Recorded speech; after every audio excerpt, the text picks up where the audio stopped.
Hello, fellow homebrewers. JP here, and I want to introduce to you the brand new Brewbuilt X1 Conical Series available at More Beer. More Beer sells the highest standard in homebrewing equipment, and the Brewbuilt Conicals are just that. They're made from mirror-polished 304 stainless steel, and they come with loads of features that you and I have been looking for. They have a full 2-inch bottom dump valve, which will eliminate your clogging issues, while the sturdy base includes 4 reinforced legs, just like those big pro tanks do. More Beer also carries the Brewbuilt line of options and add-ons like casters, pressure kits, and even external glycol chillers. So you can find out more about the new Brewbuilt X1 Conical Unitanks by going over to morebeer.com for detailed videos on the entire line of Brewbuilt Conicals. You can trust Brewbuilt with your next fermentation, and you can trust More Beer to find the right conical for you. Brewbuilt at morebeer.com.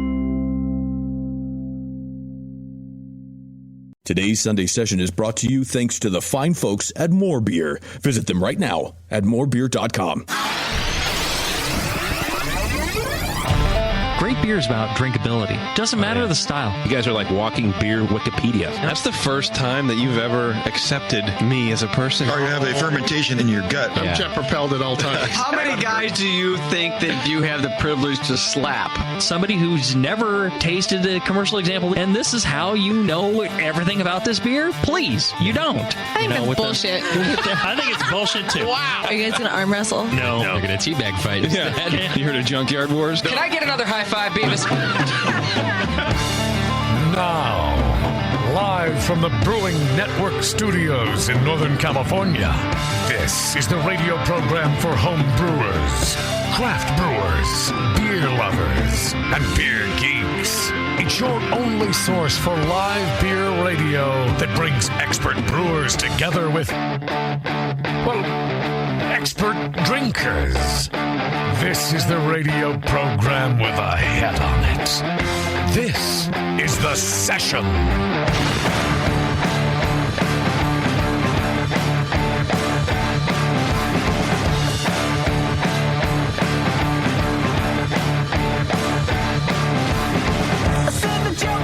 Hello, everybody. Welcome to The Session. I'm your host today, Justin Crosley, along with Tasty. He's here. Oh, I certainly am. We got Beardy here. Yes, still. JP's missing. He's got baby duty. Like baby both. duty. He's got baby duty and baby duty. Yeah. Okay. I think it's probably what's happening over there. But boy, do we have a great show for you today. We have the fellas from Secret Trail Brewing Company came all the way down from Chico, California to hang out with us.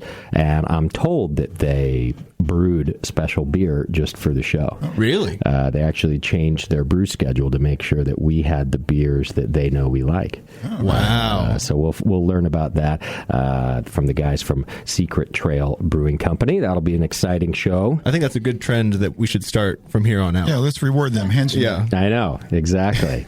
They also brought down some swag, so I believe our Twitter game today, the prizes will be Secret Trail swag. I was told to request that our larger listeners participate in the Twitter game because they brought some larger sizes, like a lot for us here. Oh, okay. Apparently they're listeners, but they haven't met most of us, and they just weren't sure of our size. So okay. as you typically would do in the beer world, sure. they Go aired large. on the side of large. I sound like a triple X, but I'm really just a large. Exactly.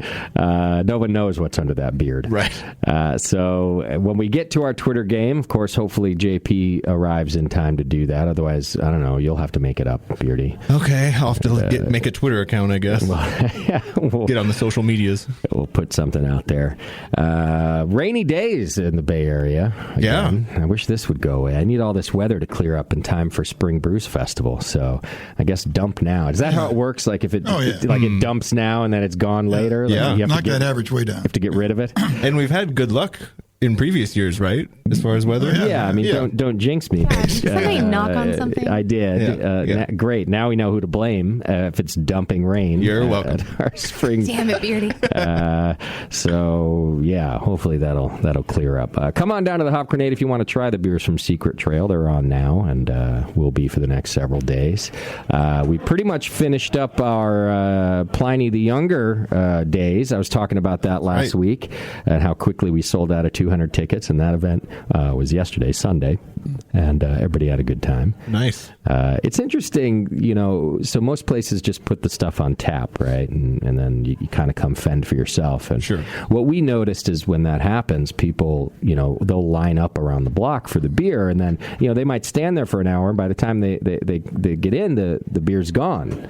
So, we created this ticket system to try to reward the Hop Grenade Army members and give them the best opportunity to get tickets, while also, since we can't guarantee everyone a taste, it lets them know that they're not going to get some too, so they don't come and wait.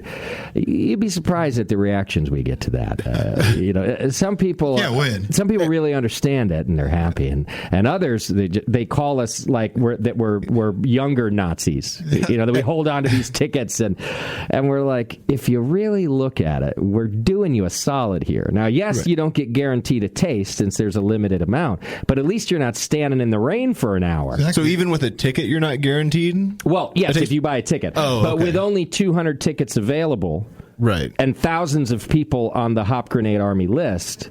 Oh, I see. Not every, it's basically first come, first served. We give you, but as I was saying last week on the show, those tickets sold out in 14 minutes, Right, yeah. And that's when we get called, that we're like Nazis. But again, in my opinion, we're really doing you a solid, because I could have made you stand in the rain for 2 hours, right, and then not get a drink anyway. At least now ahead of time, I get it or I don't get it. Lesser of two evils, for sure. And we work really hard to try to curate this and give everybody the best chance, and it's a thankless job, is what I'm saying.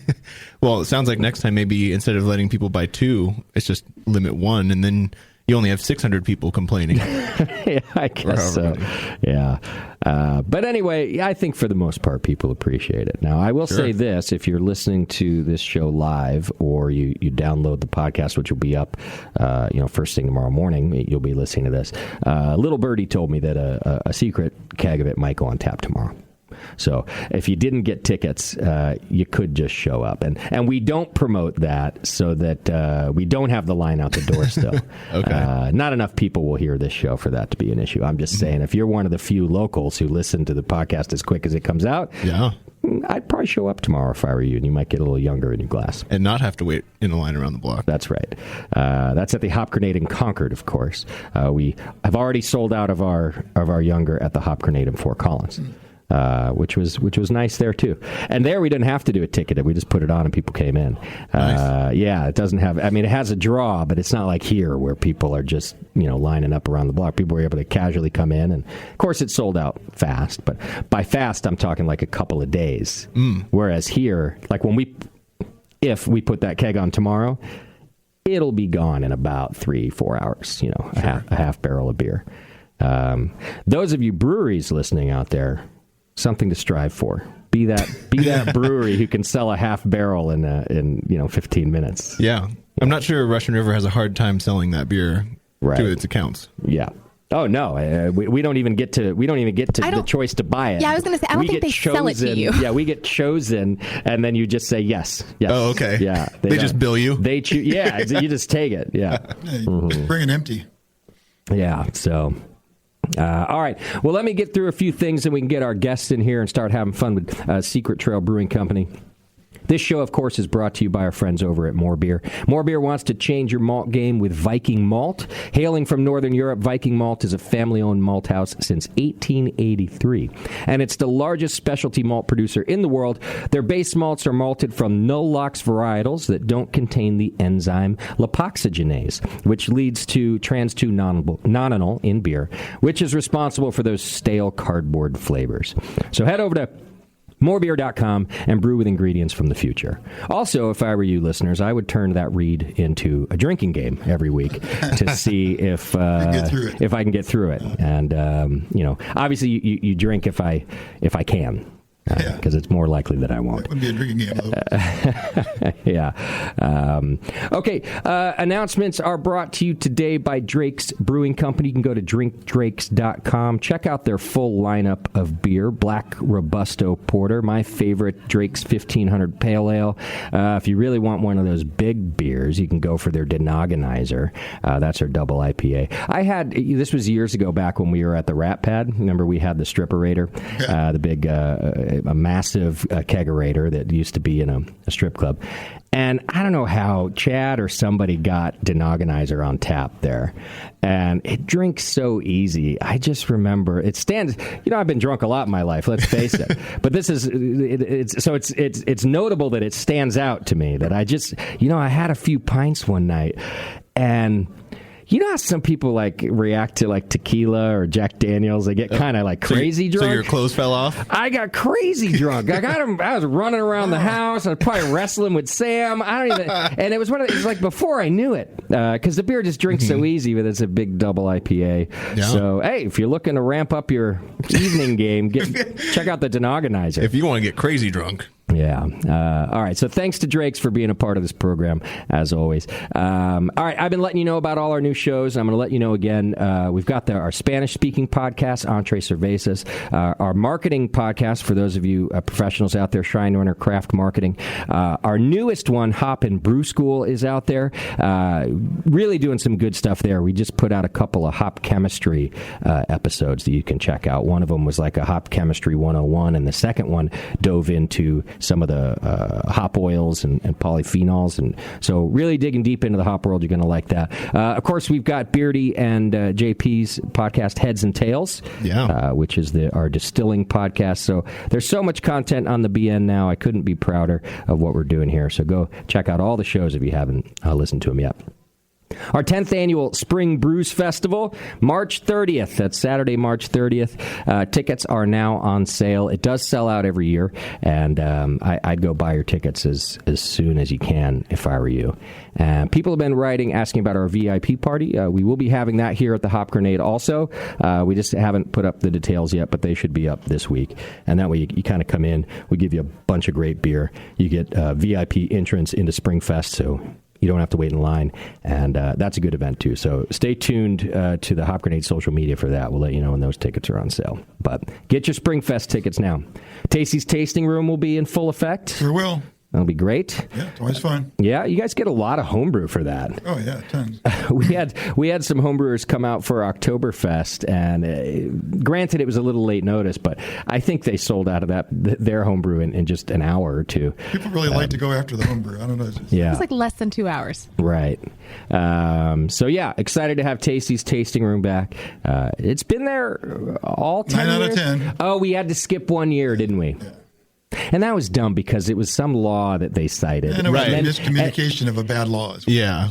And then when the next year when they told me it was legal, they cited the same law that I sent to them, explaining to them that it was illegal. And I don't know if that's a me thing where I spend enough time coming across as an idiot that the one time I'm right, it's just hard to believe.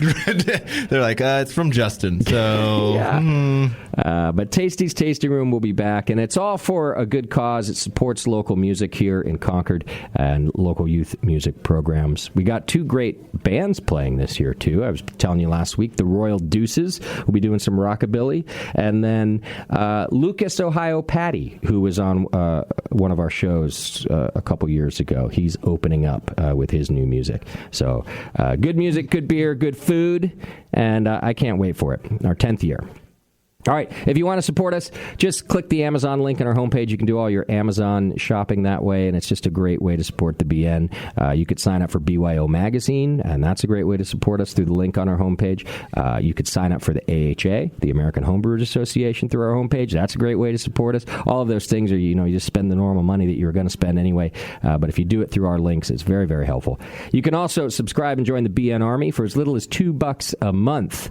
You are entered into the More Beer monthly donation giveaway, which is $100 to spend at More Beer. We do that each and every month. We've been doing it for a long time. So sign up, make sure your email address is current in PayPal. That's how we notify you if you've won All right, you can get updates, more info, photos, fun on our Twitter, Facebook, and Instagram. Send feedback over to feedback@thebrewingnetwork.com. And we love to read your emails on the air, which is what we're going to do right now. I have two emails, but one quite long one. Feedback's brought to you today by the Beer Law Center. Go to beerlawcenter.com and check it out. John over there is a really good guy. He understands the industry and takes good care of our trademark. He can do the same for you or help you with your brewery filing paperwork. Go check him out at the Beer Law Center. So let's see. Is the long one from Clayton? No, it's from an Australian. Well, let's do this one first. I guess it's almost all Australian emails. Sam from Australia writes in, I was just wondering if the Tasty versus Doc Brewcaster Challenge ever happened. I have been going back through the sessions and I can't find it. Thanks for everything, blah, blah, blah. Keep up the good work, blah, blah, blah. I don't think that ever happened. No, it never happened. You didn't miss a thing. Yeah, and... Now, normally, I take full responsibility for that thing. Things just sort of trail off again. But I think I remember that had something to do with Doc moving around the same time, like going through a divorce. Conflict, his brewing system got put into storage. I don't know. It was a whole thing. And then I never brought us back to it. But we probably ought to wrap that up 3 years later. Was that the winning round or it was the winning loser round? It was. So we never found out the winner of the Brewcaster Challenge, which was a great idea. Yeah. If poorly executed. But also kind of just screams us. Yeah, it does. I mean, you guys are both brewing on the Pico brews all the time now, too, aren't you? Some of the time, yeah. You still use your full system, Tasty? I do, occasionally, yeah. Okay. I'll be using it for the Tasty's tasting room because I'll bring 10-gallon batch for that. Okay. How often are you brewing nowadays, Tasty? Not that often. Maybe 4 or 5, maybe sometimes 6 times a year. Depends on the year, what's going on. Why do you think that's trailed off a little? Just your lifestyle changed a bit, or Yeah, I think a lot of that kind of over the beer sharing thing. Most of the time I'm brewing. Now I'm just brewing for like recipe development or for an event or buddy's wedding or beer festival or something like that. Because I know, not just for the sake of brewing, not just for fun. Which is obviously how you used to do it. I used to do it all the time. I'll get the kettles on, make some beer. And so here's, when my brewing trailed off, which is a long time ago, obviously, but it was because once my career became beer, when I had a day off, I just wanted to do something different. And now you've been retired for a couple of few years now, which to me could indicate that most of your time is now spent on beer. You have a bit of a beer career through the Brewing Network. Oh, yeah. Do you think that has something to do with it, that you just spend so much time tasting commercial beer and going to beer events that if you got a day off, you're just not feeling like brewing? Well, there is a lot of planning associated with brewing and going to beer events. So each requires a certain amount of planning and reserving of time and coordinating with people. When I was just homebrewing, pretty much I could say, okay, Tuesday I'm homebrewing. Wednesday I'm homebrewing. Yeah. And I would just take the whole day and do that. Now I'm like contacting people and seeing what's going on, Got it. See if they're available on Wednesdays and Fridays. Okay. I don't think the magnitude of trailing off is the same between you and Tasty. No, obviously, clearly not. Twice a year versus twice a week, probably. Yeah, if he's gone to 4 to 6 times a year, right, that's still 600% more than I brew. In your lifetime. Yeah, right. I still have all my equipment, too. I think I had said last year, I better talk to More Beer about this, that I was going to give away Jamil's brew sculpture that I inherited to a Brewing Network listener at our BNA party at BNA 14. Oh, that's right. I'm going to have to talk to the More Beer guys, see if they can refurb it a little and then get that thing out to Providence and do that. You guys should sign one of the kettles with a little engraver thing. Yeah, that's a good idea. Let me get to work on that because I don't know if I promised it, but I certainly mentioned that we might do that. You will find out details for our BNA 14 party soon enough. We have already secured a venue. It's the date. It'll be the final Saturday of HomebrewCon out in Providence, and we've teamed up with More Beer and Melvin Brewing Company to bring you one heck of a party. So stay tuned for those details too. But save the date on that Saturday night in June if you're going to HomebrewCon. Save it for us. You do something like give away the sculpture. Someone from Australia is going to win it. I know. Got to put. Well, then shipping's on you, buddy. Okay. I gotta remember to put the fine print in. You can come pick it up in Martinez. Yeah. Whenever you'd like. Hey JP, welcome to this. Oh, there you go. I'll turn you on. What's going on, friend? Nice to see you. Nice to see you. It's nice to be seen, as they say. We will come back to you in a moment for our Twitter game. Let's get through that. So now here's the long one, and it's a good question. I'm surprised we haven't gotten this question earlier. Aaron writes in. He says he's writing on behalf of all Australians. He said, I'm going to ask a dumb question, some dumb questions. So I want to give background and context first. Number one, I'm Australian, and that is almost always a good thing, but in this case it means I just don't get something I keep hearing on the show. Number two, I've only been listening to you guys for about a year or so, which means I don't have all the backstory, which could be why I don't get this particular thing. I could go back and listen to all your back episodes, but I'm a lazy man, so it's not going to happen. And number Australian, three... right. Yeah, right. And number three, I keep hearing this particular thing during your ad breaks. I could fast forward through your ads, but I don't. Thank you for that. It's not as though I'm going to buy anything from Neshaminy Creek Brewing or go to this other place or blah, blah, blah, since I'm in Australia. But I listen to the ads anyway. Thank you for doing that, by the way. So, why all the backstory? It's because I just don't get the 21st Amendment ad. So I think everyone knows right away what he's referring to. So here's his questions. He says, beer made from real monks is funny. Even the Aussies get that one. But the rest of the ad... I hope so. Yeah. It's pretty literal. But the rest of the ad is lost on me. Why is someone yelling, "Watch out!" all the time? Watch out for what? He says, I assume it's related to prohibition, but what would I know? We were always allowed to drink in Australia, despite what our angry spinster aunts wanted. And the only thing we had to watch out for was snakes, spiders, octopuses. I think it would be octopi. I don't know. And drop bears that exist only to kill you. Drop koalas. Oh, that's a drop bear? Yeah. Okay. They're like super vicious, apparently. Okay. I think. Right. Allow me to Google that. I'm going to go through all the questions before we address them. How about that? That's good. Why is there what appears to be an American Revolutionary tin whistle solo going on in the background? What the hell does that have to do with beer, monks, or the 2-1-A? And who even plays that instrument in 2019? I like how it's American Revolutionary, not, like Irish. Right. It's just American.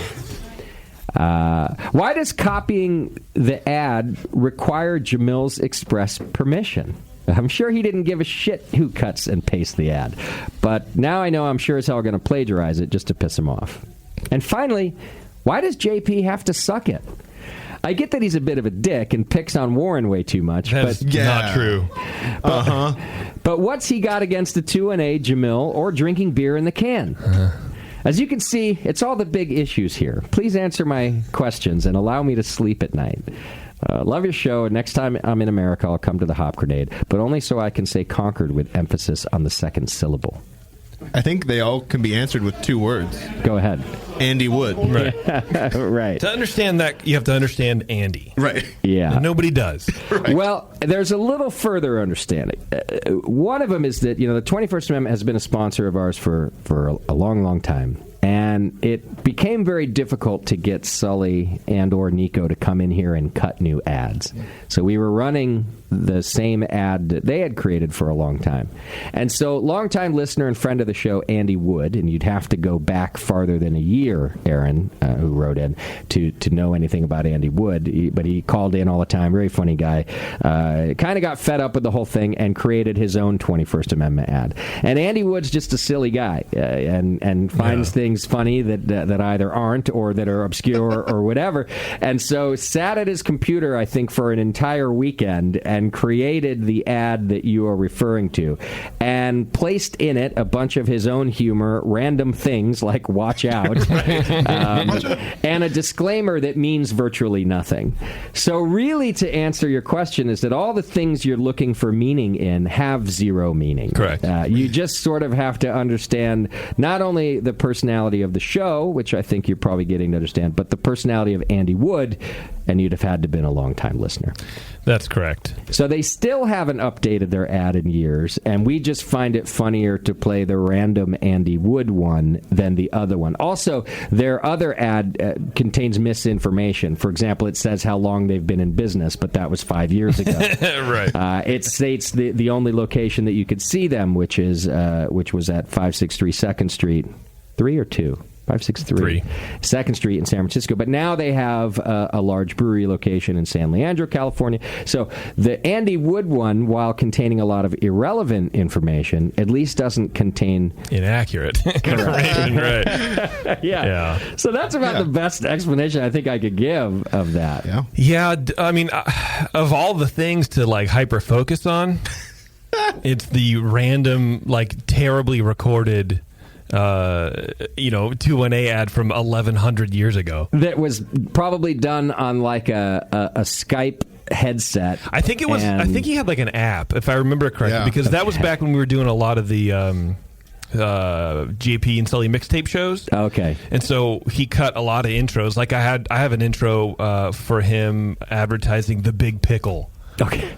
The Big Pickle Bloody Mary at the San Francisco Brew Pub. I see that they don't do anymore. But it's just and it's just Kim going Big Pickle. Right. And it's a similar thing. So I think it's like you just did it on an app on his phone. So it's even worse than a Skype headset. Yeah.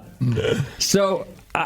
If you want to sleep better at night, not just with that ad, but probably with many of the recurring things that happen on the BN, I wouldn't read so far into it if I were you. I wish I could shed more light and say that each of those things had meaning, but they just don't. Or you could go back and listen to the archive and listen to all of Andy's shows, and then maybe you'll get one of them. That will help you just understand the mind of Andy. If you go back, for example, he used to, my favorite character, Evil Sam Calagione. That's right. He used to call in as Evil Sam Calagione, and then he'd call in as many different characters, all part of his own personality. Correct.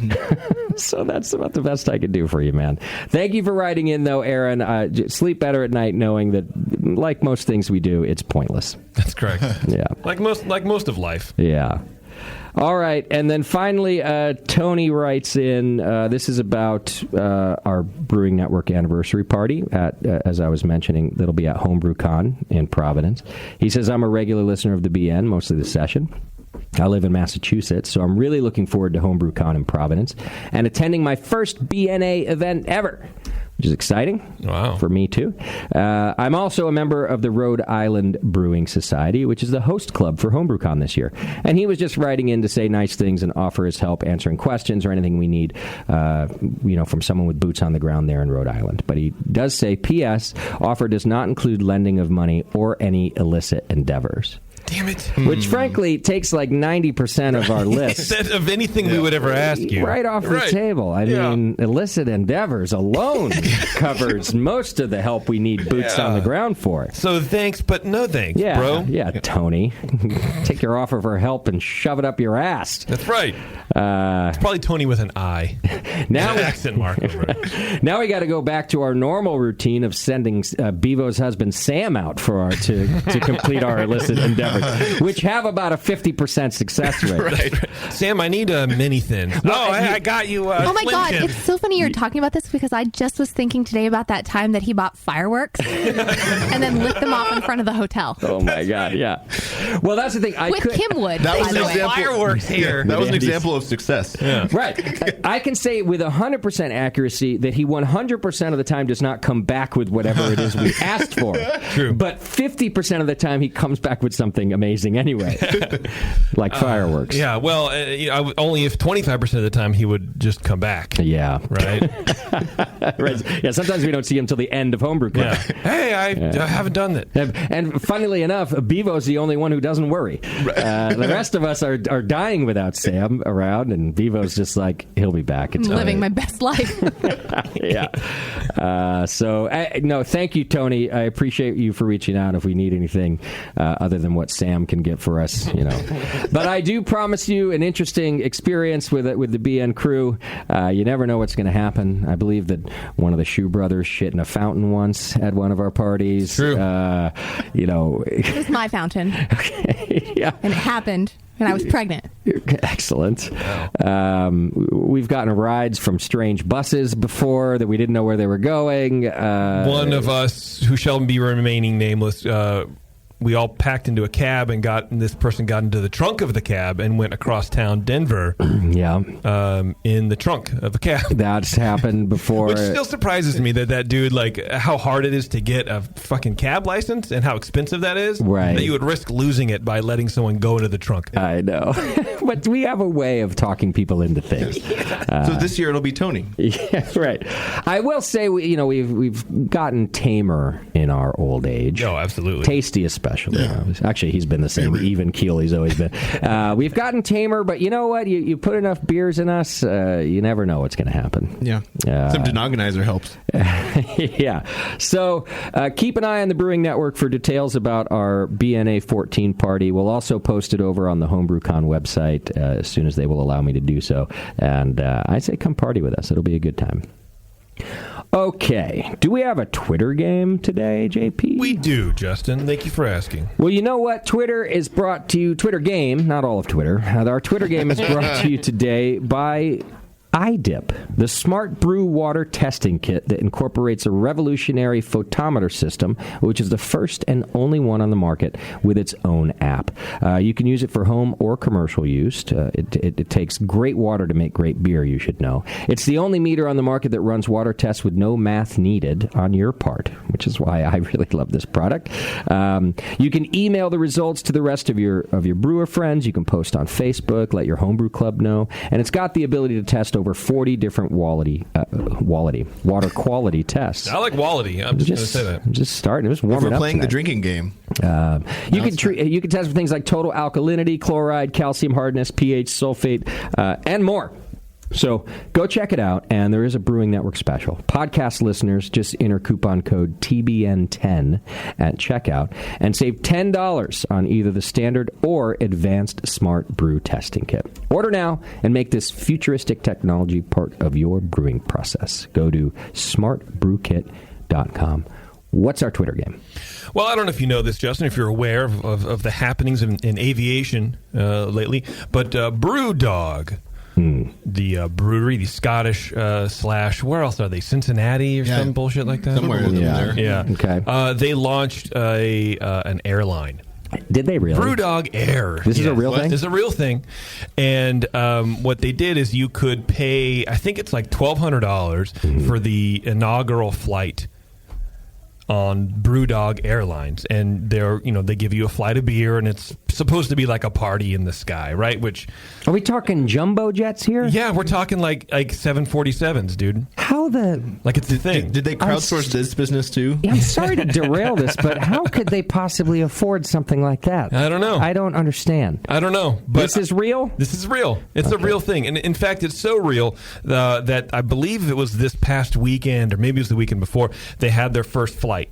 Okay. And in addition to, for one thing, the toilets backed up. So about halfway through the flight, you couldn't use the bathroom anymore. Did they build the jet also? Why would this be something that would all of a sudden break? Well, they forgot to crowdsource that part. Or as would happen on a beer flight, right? Like That's true. Maybe they didn't clog; they filled. Well, they filled the tanks to capacity super early, but they also ran out of beer. Now, okay, now they ran out of beer on their first. I'm going to say the beer flight. The BN fucks a lot of stuff up, right? But toilets and beer are not one of them. Like, we have our priorities right. Pretty much, if you come to Springfest, you have your own porta potty. Just everyone gets their own porta potty. Everybody gets their own toilet. It's all about hygiene. I don't understand that either. They ran out of beer. Wow. On the flight, and people came from Australia to do this. Apparently people really enjoy whatever. So my thought was, if we had an airline, what would our first trip be like? Got it. Like, what would go wrong on ours? Right. What would go wrong on our first trip? Okay, I like this. I like it. Because a lot of things, but I'm going to tell you right now, it would not be beer and toilet. Absolutely not. No. I mean, we would come with the valve that you just dump the toilets at some point if you have to. We right don't over care. Sam's house. Yeah, exactly. What do we care? Okay, I'm gonna. Can I ask an addition to the answers? Yeah, of course. Yeah. When you give your answer, include your shirt size. Oh. And that's because, as I was saying, Secret Trail Brewing Company brought a bunch of swag today, and they want to give out a prize pack to our Twitter winner. And it would be helpful if you give your shirt size as you. Is that going to impact our voting? And yes. I would, of course. Yeah. And I would encourage those of you larger of the species to participate in today's Twitter game. I think they've got like a 3XL out there that they want to give away too. So I don't know how that goes. Yeah. So, all right, great Twitter game today, JP. Oh, thanks. Yeah. Can you tell I just came up with it about 4 seconds ago? Yeah. Good enough. I like it. And I need to go read about this friggin' airline. Dude, now. yeah, I'm curious because I don't know how they did it. I'm sure it's like a third party. They chartered it or whatever. But they get a lot of crowdsourced money. They don't, they have. But that's cash. a lot of money. They have cash. And they're expecting to sell more tickets for $1,200 with their first flight going so well? That I don't know. Oh. That I don't know. I think they must have just done one of those things where, like, an airline paints one aircraft as some sort of sponsored deal. Right. Mm-hmm. And that becomes Brewdog Air. You know what I'm saying? It could be. There's no way they went through the FAA regulations to get I don't think they did airline. it. I don't think it's like you can go or on that they even orbit. could afford an airline. Something is amiss, and I just don't get it. Because I want an airline. Really do. Yeah. Yes, Bevo. Equity for drunk. Everything I was going to say, I'm just not going to say. So, I'm just going to stare at you awkwardly. Bevo has free time to run an airline. Yes. I'm pretty Sign sure. me up. Yeah. That'd be great. I'll pilot it too. I mean, we could do our first broadcast from our airline. First and last. And all die together on the air. Yeah, no, I think that'd be amazing. It's always been me wanting one of us to die in the air, but why not up the ante? Right. And we all die together on the air. I agree. I mean, in the air, on the air? Yeah, in the air, on the air. Everybody obviously ups their life. Everyone who has someone that cares should up their life insurance policy. Oh, absolutely. Before our inaugural flight. Man, I saw, speaking of airlines and dying, I saw this video of a flight. I think it was coming from Glasgow or taking off from Glasgow. And it's in the air, and someone on the land is recording this, and it's just doing this, like dipping tilting 180 almost, like on side to side, because of the wind. Okay. And they actually had to just divert the plane and land in like Spain or whatever because it was too much, and the thing's just drifting, floating on. It's the scariest thing I've ever seen. I kind of had that happen this week, actually, coming back from Colorado into SFO. Really? It was pretty windy on, I guess it was Thursday night. And, the whole flight was fine, but on approach, this bad boy kept just moving around. And I actually don't really get nervous on flights like that. I figure, everybody knows what they're doing. Is enough that I got nervous. Enough that I was like, okay, I'm fine with it on approach, like well before landing, right? Right. But once the landing gear comes down and you know that like land is coming up soon, then I don't like it wiggling around too much. And I've been flying, I was thinking about this the other day. I've been flying solo since I was 3 years old. Yeah, back then you could do that. Right. Like my parents lived on, and basically like each parent, they lived on opposite coasts. You just check your kid in like luggage. Yeah, they with pin a tag with the to flight, you, with the flight attendant. Yeah. So anyway, I've been through some harrowing stuff, which is why I don't get very nervous. Right. But I'm with you on that. When it's on approach and it's wiggling around a little bit, there's only so much those computers can do. That's right. And then you're really just trusting the pilot. Like, how experienced is he? And I know some pilots. How drunk is he? And I'm like, I don't want these guys to be the type of guys that are, Yeah. And coming into SFO, I worry too because you come in over the water entirely. And so if they come in a little low, you're going right into the levee. Well, not like bounce on the ground before the runway. It's happened before. Yeah. Exactly that. Yeah, you come in an SFO, you don't see the ground until you're landing on it. Yeah. And that happened with like a Chinese Airways or Korean Air. I forget what it was. Not that long ago, the right? tail end is, a few years now. Yeah. The tail end hit. Most people survived. I think I remember that somebody actually got run over by an emergency vehicle. Like a A survivor of the crash either got ejected or made it down the escape route, but then got run over. Right. Yeah, I do remember that. Yeah, this is the one where they released all the fake names about the pilots. Yeah, someone that played a was joke bad. that a newscaster, they were all these like cliche racist Asian names. Yeah. Okay, but let's be honest.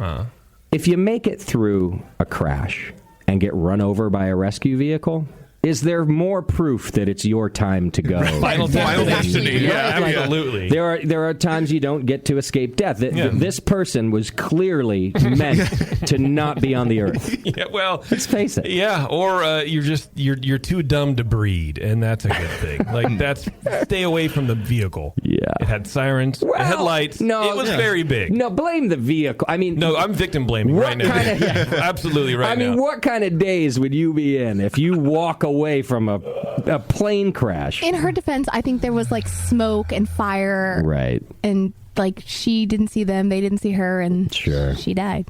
So rough, though.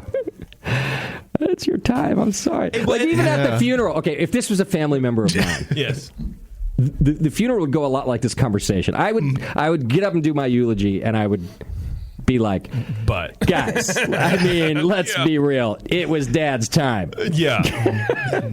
Yeah. How do you even break the news to her family? Like, okay, we got some good news, right, and we got some bad news.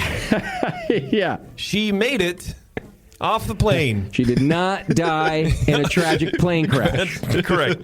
However, she did not make it off the tarmac. Just tell them she died in the plane. Yeah, that might be good Right? news to At just that skim point- over. At that point, she didn't make it. That's too bad. It didn't make it through what? The whole thing. Yeah. Just, the whole grill. thing. Yeah. All right. Let's take a quick break, and when we come back, we've got Secret Trail Brewing Company on the program. I'm excited to try their beers and talk to them all about the brewery from Chico, California. So hang in there. It's The Session, and we'll be right back. The 21st Amendment. Watch out! Do you like beer? They make beer. Watch out! Do you like friends and fun? They make friends and fun. Watch out! Do you still like to have a good time? The 21st Amendment. Watch out! The 21st Amendment in San Francisco, located at 563 2nd Street, 2 blocks from the building where baseball is seen and played. Try their beers in the pub or try them in the can, featuring Monk's Blood. Made with real monk. Watch out! So why not have the best time of your life? Go to the 21A and Sean O'Sullivan will personally greet you with a can of Monk's Blood. The 21st Amendment. Watch out! This advertisement is not in any way affiliated nor associated with the 21st Amendment Bar and Pub, nor its subsidiaries or affiliates. This telecast is not copywritten by the 21st Amendment for the private use of the Brewing Network. Any use of this telecast without Jamil Zainashev's consent is prohibited. Suck it, JP. Do you know the 3 most important rules in brewing? Sanitation, sanitation, and sanitation. And no one does it better than 5-Star Chemicals. 5-Star knows sanitation. You can only sanitize clean equipment. And 5-Star knows how to clean, too. For craft brewers and home brewers, 5-Star has what you need to keep your fermenters, serving tanks, kegs, and draft lines sparkling and free of any beer-spoiling bacteria. PBW, caustic, acid cleaners, Star Sand, SanaClean, lubricants and defoamers, pH stabilizers, and more. 5-Star Chemicals has cleaning supplies, safety supplies, heat exchangers, pumps, hoses, and valves. And 5-Star is proud to offer eco-friendly products that exceed customer expectations. If you have a cleaning problem, you need the 5-Star solution. Visit 5starchemicals.com or call 800-782-7019. 800-782-7019 and get the 5-Star treatment today. Hello, this is David Walker from the Firestone Walker Brewing Company. You are listening to The Session on the Brewing Network. All right, welcome back to the program. Thanks so much for hanging out with us. And I wanted to give you a message from our longtime BN homie Michael Fairbrother, who wants you guys to check out MoonlightMeadery.com. Moonlight Meadery, mead for any occasion. Meads are the reference standards for mead categories in the BJCP style guidelines. And right now, you can save 10% on 2 or more bottles using BN Army at MoonlightMeadery.com/shop. Wonderful, delicious, most category-defining needs. Check them out and let them know we sent you. Use coupon code BNARMY at checkout. MoonlightMeadery.com/shop. All right, as promised, we've got Secret Trail Brewing Company in the studio with us. I'd like to introduce you to the crew. We've got owner and head brewer Charlie Barrett in the studio. Welcome, Charlie. Thank you. Nice to be here. It's very nice to have you all the way down from Chico, California today. And then also along with the crew is Jake Dickman, the assistant brewer.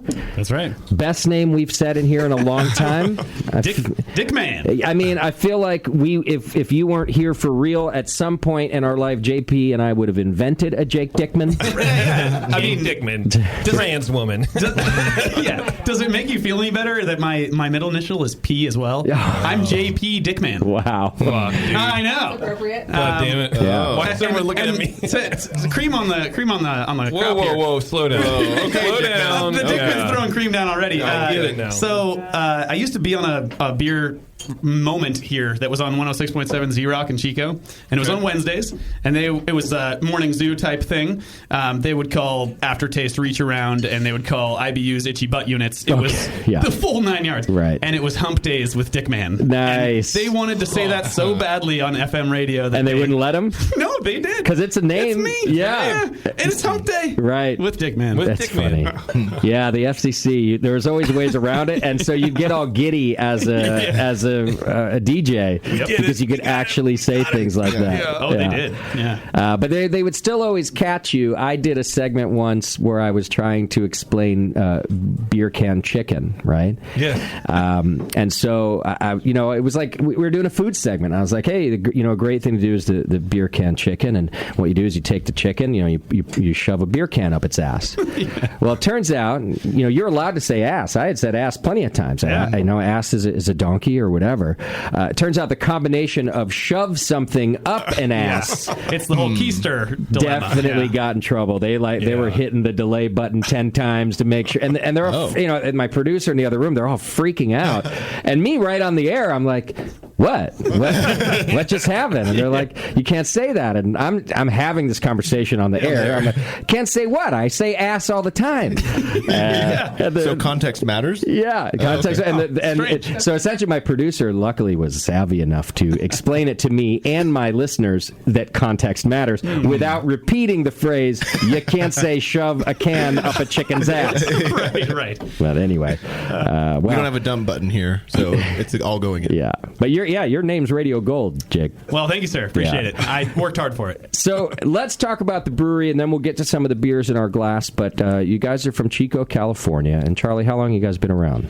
We've been open since November 17th of 2017, so a little about a year and 4 months. Okay. And what was your job before this? Just out of curiosity. I actually worked for the county of Yolo at the Yolo County landfill as a construction inspector, but I've been a home brewer for a number of years. I see. And then always just had a dream to open a brewery? You exactly. Did? Okay. Yep. Did you retire and or quit, or did you work both jobs when you opened? No, I retired back in, I think it was 2015, and then I had a little pension coming in, which helped out, and my wife kept working, and then I got this thing going, doing the business plan, finding the location, finding some investors, and got it off the ground. Took about 3 years to do all that. Okay. But I was luckily retired. So that was nice. Yeah, so you had the time to do it. Yeah. Well, and I was looking at some of the photos online. Folks, you can go to secrettrailbrewing.com if you want to look yourself. And you didn't build some shack in the middle of nowhere. It's a beautiful looking facility. It's a new building, it looked like? No, it's a very old building. It was built in the 40s. Wow. But we found some really cool landlords that wanted something cool like a brewery. Okay. And they were able to work with us, and we just decided to do it right. I took my time and did my homework and got a nice brewing system and nice tap room. So it looks beautiful. Thank you. It's very comfortable. And what size brewing system did you get? 15 barrel. Okay. Did you buy a new system? Yep. You did. From where, if you don't mind me? Practical Fusion up in Portland, Oregon. Okay. It's a wonderful system, so I'd recommend them. Got it. And is it all automated, or is it more like a homebrew setup for you? It's not automated at all, which is kind of what I like. Yeah, that's why I was asking, because you'd be familiar with just moving pumps around. And Exactly. Okay. It's got a variable speed work transfer pump. It's got the mash rakes. It's got a nice work transfer manifold. It's got one switch for the hot liquor tank pump, one switch for the burner, and everything is just done manually. Okay. It's what I was used to as a home brewer, so it wasn't that difficult. No PIDs, no. Yeah. So What did your homebrew setup look like? It was a 10-gallon. I could do 15. It was a Blickman electric, nice system. Okay. And I did about over 100 batches on that. So this is actually a lot easier than that system because I don't have to drag it out of the shed and set it all up. Sure. So, level it every time. Exactly. Yeah. Was your system that you have now your first professional brewing experience? Yes, it was. You had never brewed on a pro system before that? Correct. Yep. That's gutsy, right? Well, right, yeah. That's a word for it. Were you nervous about that at all? Oh, yeah, of course. Oh, you got to be. Yeah, oh, yeah. Yeah. You know, but we had a consultant came down with the brewing equipment. He kind of helped us decide on what to get, and then he came down when we were ready to brew, and he was there in our first 2 batches. Okay. And then after that, we were on our own, and we have a motto that says we brew and we learn. Yeah. So we brewed a lot and we've learned a lot. So I like this motto. Yeah. The beer will keep getting better that way. I hope. How was the third batch? Because I imagine the first 2 were passable they were because you had a guy helping, but your first one on your own. Yeah, it was pretty nerve-wracking. I ended up forgetting one ingredient, but it turned out okay anyway. Water? Yeast. The malt. No, I think it was 50 pounds of wheat malt. It was white wheat for a Kolsch, yeah. And so then the fourth one came out really good. It was a porter, a straight-up American Wait. I think you want to get back. How did the beer turn out without that 50-pound sack? It wasn't to my satisfaction, actually. Okay. So, did you find it undrinkable? no. Okay. Dumped it. It was still beer. I ended up dumping half of it, though, You because did, I was just like, this doesn't represent me and our brewery. So we did dump about... As soon as Charlie found out that bag of wheat malt was out there, Right. we rebrewed that beer. Okay. So that beer was like done. It was in a bright tank, and we were serving out of it. But, as soon as he found out that bag was missing, threw another one in the fermenter, and as soon as that next one was ready, dumped the rest of the old one. I see. How do you... how do you... I imagine there's like a fight between the accounting side of you who knows you need to start paying bills and the brewer side that knows that you need to start making out good beer so when people first drink your beer they go, I know what these guys are all about. Yeah. How do you reconcile dumping a batch so early? Well, I didn't want our reputation to start off poorly, of course, so I felt like it was a worthy decision to get rid of that. It wasn't terrible, but it didn't meet my standards. Yeah, sure. I admire that. I appreciate that from a consumer standpoint. Yeah. More people should dump beer. And I bet that seems like such an easy mistake to make when there's a lot of excitement, there's a lot of nerves, it's your new system. And I bet if we did a survey of our past guests who did their first brew, the amount of brewers who forgot an ingredient, I bet is enormous. I bet it's such a regular, I just can see it happening. It's so easy. I think it's... Especially when it's one sack. You were talking about one 50-pound sack that you didn't grab. When and how did you realize you didn't put that in? It actually was right away, but I decided to let it go and see how it came out. And then halfway through it, I took a sample home from the tasting room one night, and I was drinking it. I'm like, this is okay, but it just wasn't what I wanted. Sure. So I decided to dump the other half that was still left over that hadn't sold yet. Well, this says to me that you have high standards because I could see another ingredient, right? Like even if it were a late edition hop or something that I, as a consumer, might notice right away, like, wow, this is really sweet because they didn't bitter enough or something. But a 50-pound sack of wheat, I don't know that I would have noticed. So this says something to your standards, I think, I mean, Beardy's been protecting the Kolsch for a long time, though. I mean... yeah. He's hardcore about the Kolsch. I include a little bit of wheat in mine, but I don't complain when it's not in there. Okay. Yeah. And that's kind of what I mean. Kolsch is fine. Right. So you're a stickler, which is good. Yeah. Do you feel that there's extra pressure opening up a brewery in Sierra Nevada's backyard? Is that why you kind of felt some extra pressure? That wasn't part of that decision, but definitely there is pressure. And that was part of my sleepless nights. Is like, can I really be a home brewer and open this brewery and compete with the big one of the grandfathers of microbrewing? So, of course, an encouraging thing there is that he was literally the same as you. He was a home brewer. And that's what I kept telling myself. Yeah. Yeah. I'm good enough. I'm smart enough. Sort of like Ken Grossman. And God damn it, if there's a line out the door at Sierra and they come to my place, I can still sell beer. That's right. That doesn't hurt. Yeah, like just getting there. We've joked about that with the hop grenade a lot of times. Like I thought about opening up next to Russian River for a second, just thinking, I'll just take your crumbs. Right. Like your crumbs will be fine. If we could do that. Do you know how many breweries are in Chico? Right now, I believe there's about 5 of us. Okay. One of them's a gluten-free. There's Sierra Nevada, British Bulldog, NorCal Brewing, and us. Okay. So I think that's about 4 or 5. But you guys did something unique to make it legal for you to open. You had to change some laws, right? Yes. What was that? Well, we got pretty far along in our rounding out investors in a building and everything, and then we went to the city Chico Planning Commission and said, well, yeah, we want to do this business model with no food and a food truck, and we just want to sell our beer through a tap room. And they're like, no, you can only have 4 or 5 people in your tap room. And I'm like, oh, no. 4 or 5? Yeah, that's what they said. That's a random law. Yeah. I would have thought it's all or nothing. Yeah, it's like a tiki bar where you have to. It's like 4 feet by 4 feet. Yeah. It's almost like it was an old tasting room for a winery that you could buy a bottle to go, and that was the whole concept. And we said, oh man, we need to work on this. So we our landlords helped us out a bit, and we did our homework, and we convinced them that this is a good thing for Chico. Yeah. And it took a while, but they came around. But food was the problem. Is that right? Like you could have done it if you had a kitchen. Yes, correct. Okay, so you had to change the law so that you could be a brewery tasting room without a kitchen. Exactly. Okay. Yeah, and that sounds funny, but that's what it was. Well, and I've learned that every municipality can be weird, every state can be weird. It's so strange. Like that 4 or 5 people rule is odd. Yeah.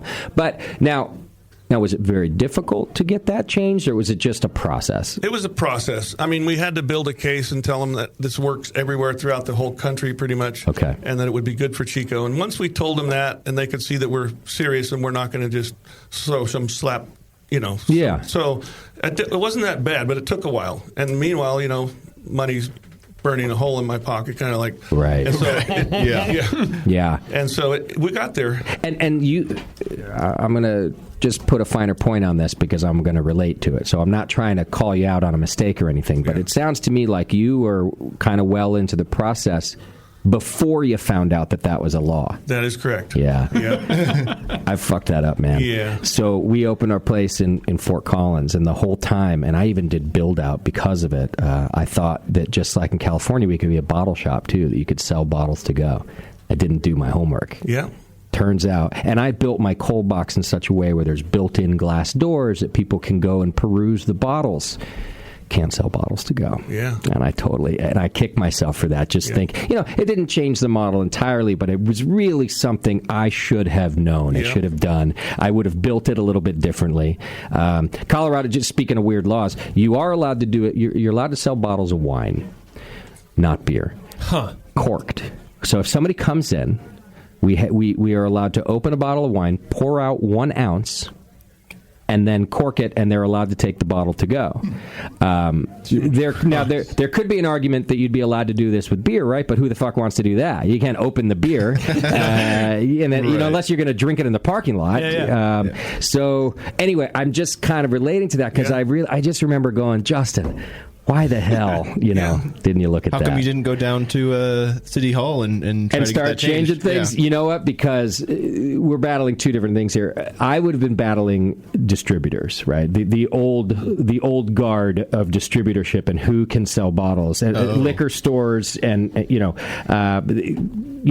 Charlie was certainly battling a law, but just had to convince that it made sense and it was safe. Correct. I would have been battling lobbyists to do so. And also, I'm an idiot and I'm lazy. I couldn't do that. But as much as I beat myself up about it, I guess I'm also putting a point on it. This stuff happens. Like sometimes you're in business and stuff just sneaks up on you, right? Yeah. So, good on you for changing it, because now other breweries can do the same in Chico, right? Yeah, and we're told there's probably 3 or 4 coming pretty soon. And maybe that wouldn't have happened if you didn't get in there and do that. Maybe you shot yourself in the foot. Well, that's all right. I had to do it. Yeah. That's excellent. Well, before we talk more about the brewery, let's taste some beer in our glass. And And if I heard this right, you guys were real nice to us and even kind of went out of your way to curate this beer list. Did you tell me that you brewed a pale ale just for me and this show? Yeah. So you guys are amazing. So Dick Man over here, I'm a big listener to the BN, and I'm a verbal tip guy. Just the verbal tip. Yeah. Proverbially. just for a second. Because I can't swing the payments because I've got new Leaf at my house, right? A 4-month-old baby named Leaf. And so I thought you were growing pot. Dude. Right. Yeah. Well, I mean, hey, no, little cousin. No, but so New Leaf is this pale ale, right? We weren't putting that on the brew schedule. We had the ingredients up on a pallet, and we were like, well, we've got this other pale ale that's still working its way through the tap room. Okay. Bevo gave us the nod to come in, and I know you're a big fan of pale ales, so we pulled the trigger on New Leaf so that it would be ready in time, and we just kegged it last week, and so you got some fresh pale ale. Well, thank you for doing that. We're going to talk about the pale ale in the next segment, but I just wanted to let our listeners know, you guys kind of went out of your way for us. But the first beer we have in our glass is the Helles. What's this called?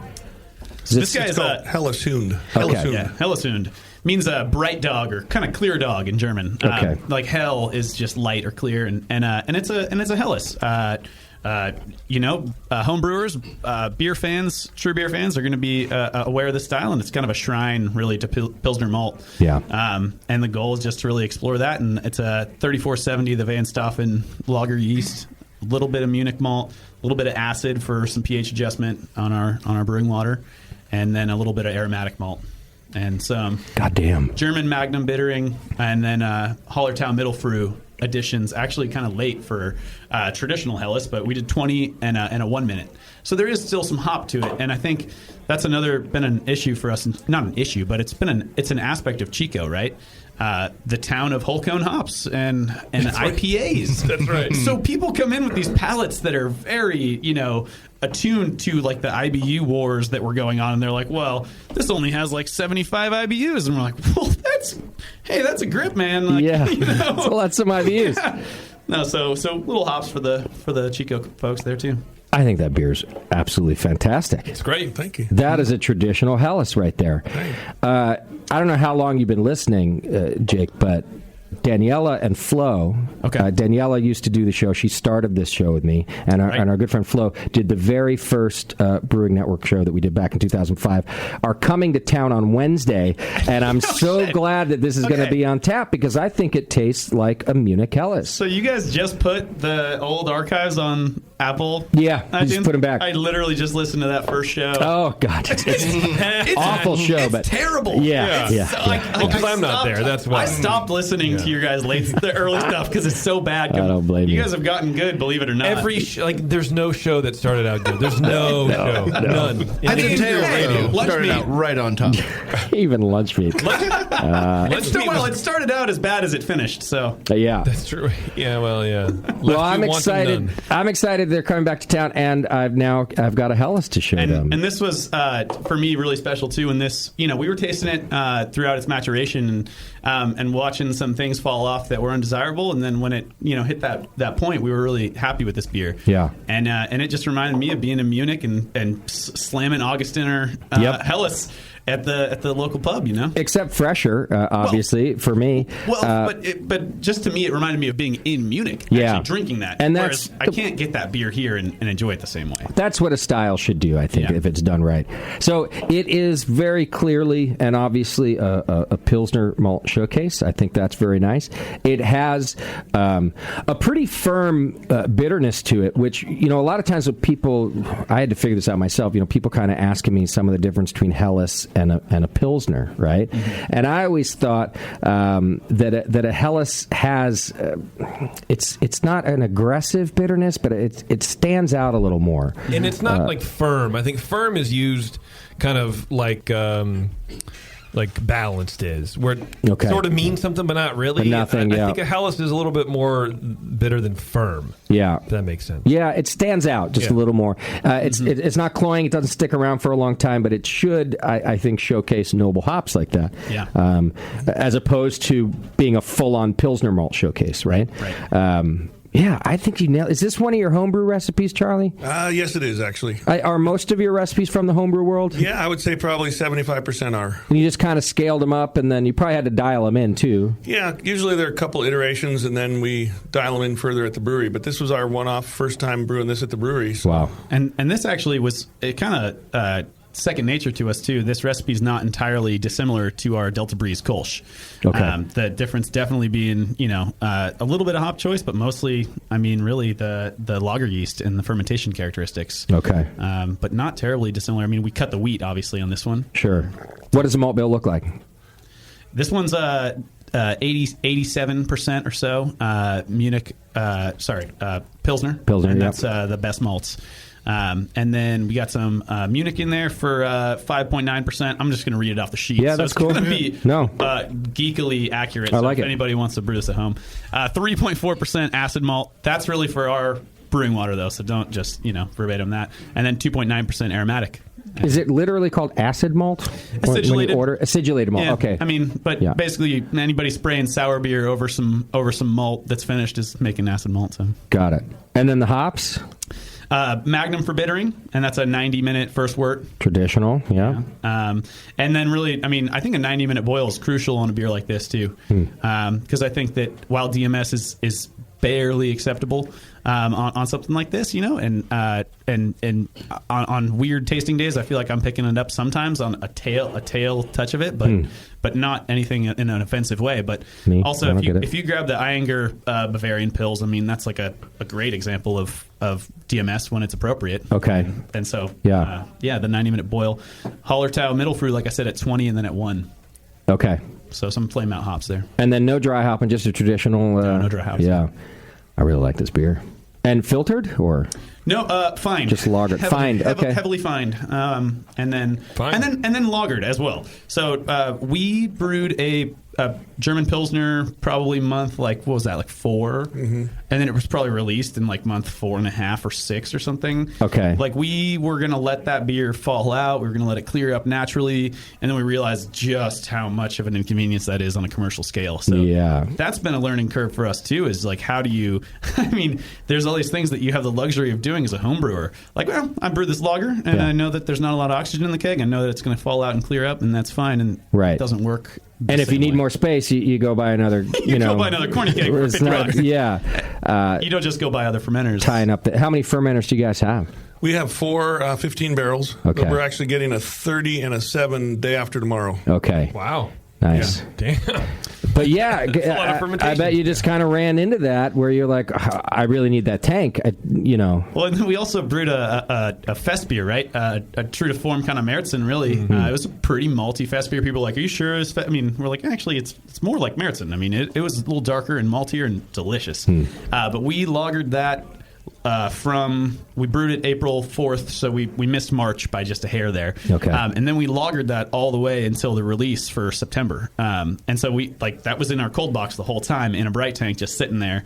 And, every once in a while we're taking some pigtail pulls off of it just to, you got to check on it. But sure. But, we won't have that luxury in the coming years as demand is growing for us. And we can't just slam a beer into a bright in the corner forever, No, you guys are going to have to figure that out. Yeah. I won't drink it because it wasn't brewed in March. So. Miss me with that. Fucking, I can't read a calendar. It's not a Märzen. It's a fest beer. Right. Yeah. Well, the last thing I want to add about this beer, too, because we always talk about the hops, but... There's a sweetness to a good Helles that I think is really important, and obviously it comes from the malt, and it comes mostly from that Pilsner malt, and I guess maybe a little from the Munich malt. I'm not as familiar, but there's just a little sweetness that comes through that you really taste, though, that it really makes a Helles a Helles. Mm-hmm. And I think that's something about the bitterness of a Pilsner too, is that like a traditional Pilsner, I think. I wouldn't describe sweetness as much as I describe like a little bit of corn or just more of a grain. Mm-hmm. A grainy flavor is probably better than corn. Mm-hmm. Whereas I think a good Helles, that malt is just a little sweet. Yeah. Mm-hmm. And I think that makes a beer really nice. You're allowed to put that noble bitterness in it because of that. Right. Mm-hmm. That's a good beer, guys. Thank you. Thanks, well sir. done. Okay. Well, let's talk about a couple other things. I wanted to bring up the campfire, of course, that happened up in Paradise in particular, but affected the whole region there. Mm-hmm. I'm sure our listeners know all about it. An incredible tragedy where an entire community was wiped out, and these are your neighbors there, right? Correct. Yep. So I guess I have two questions. How you feel that kind of affected everything in the region, and then of course I'm sure you guys participated to help out in the Sierra Nevada program and maybe even some of your own.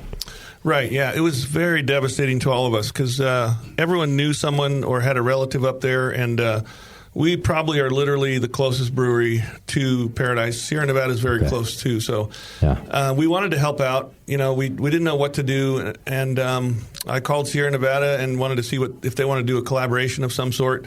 And they said they were already working on something. And I said, well, let me know when you figure that out because we want to do something. Yeah. And so we were one of the first to hear about Resilience IPA. Okay. And so we jumped on that bandwagon right away. We actually had Monty coming down to Alameda to deliver some beer, and we said, can you pick up some Admiral Maltings malt? And we got that going. He got some hops from Faction, and we brewed Resilience pretty quick. Nice. And I think we released it just before Sierra Nevada, and it was just the public wanted to come and buy that beer. Of course. They wanted to help. Everyone wants to help, us included, and so it was just a wonderful project. So yeah. Did you find that the whole region felt a little deserted afterward? I mean, with an entire community displaced. It felt very strange. A lot of people were helping by taking in people into their homes. We had 5 trailers in our yard, and everyone was trying to help, and it felt really weird. Traffic increased. There were a lot of people that were depressed. The smoke was around for a long time, as you might remember. Yeah, and it just was like the dark days.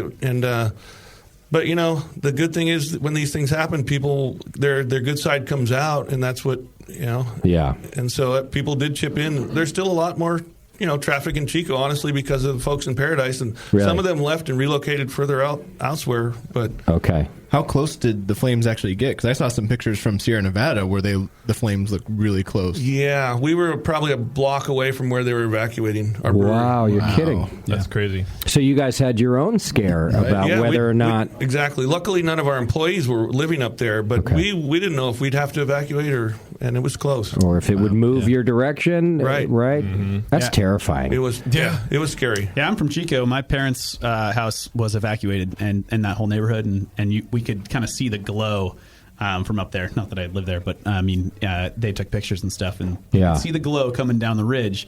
That's a super weird thing. I bet. Know that this very fire has just eaten one incorporated town and countless other unincorporateds, and you're like, wow, we're so next on this thing's path. And clearly anything could happen. And the wind changed, and the firefighters, God bless all of those EMTs and everybody. I mean that put in their time and efforts. I mean, they really focused on not letting that fire get into Chico. Yeah. And with the help of wind, I mean, it happened. Yeah, it was for close. Sure. I think I'm sorry to keep going on this a little bit, but I think it's important. We haven't gotten to talk to breweries about this so closely, so I know we want to keep it positive. But just, Charlie, I think you keyed in just on something quickly about the mental health effect of something like this. I think in the news we certainly talk about people losing their homes and them being displaced, and we talk about the support that they might get. But I can just imagine the sort of ongoing depression that can happen from an entire community being wiped out, not just in that community, but in the neighbors like you. And I don't think enough people will kind of talk about that there's a lingering effect that lasts long after the fire. Right, and I think this is going to have a long lingering effect, not only on obviously the people displaced, but all of us that are, it's going to be a long time before Paradise is ever rebuilt. And we tried to stay open to give people a place to come and have a beer. We buy a lot of beer for folks, and I think it's going to be an interesting sociological experiment to see how this plays out, because people are being very generous with their homes and everything else, but it's going to be interesting to see how things go over time. Exactly. And I'm very confident in your community up there. Just from the folks that I know, that you guys, of course, will be resilient, and there will be help. I just think that long after the rest of the world has forgotten, there are these lingering things that y'all are going to have to keep dealing with. That's true, man. I mean, JP, you're a new father. That's right. Like I already dropped the new father thing once today, but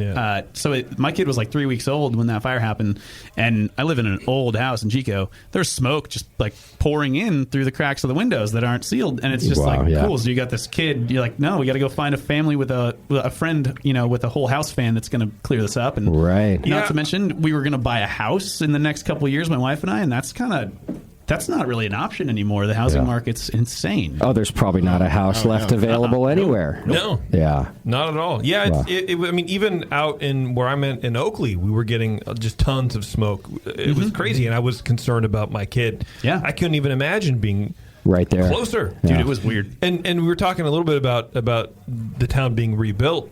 Construction costs are something that you don't even really think about. After the Santa Rosa fire, my wife's company was going to build a whole complex in Santa Rosa. Santa Rosa fire hit, destroyed the whole area. Suddenly, construction costs like doubled or tripled because everybody is now we booked. There's a demand, and then that still hasn't even recovered. And then now you're talking about the campfire, which is a huge area as well. There's a lot of residences, a lot of commercial buildings that are gone. That's going to impact all that too. So the lingering effects, economically, they're there for years. All right. That's crazy. It's already hard to find a contractor. And, you make a good point, JP. Even more difficult. So, well, God bless you all, and and the whole community. And you did another program with the Paradise Homebrew Club too, right? This one just struck very close to my heart. One of the homebrewers from Paradise emailed me once and said, "Hey, would you want to do a collaboration beer with us? Because we've lost our homes. At least half of them lost their homes. They all lost their brewing equipment."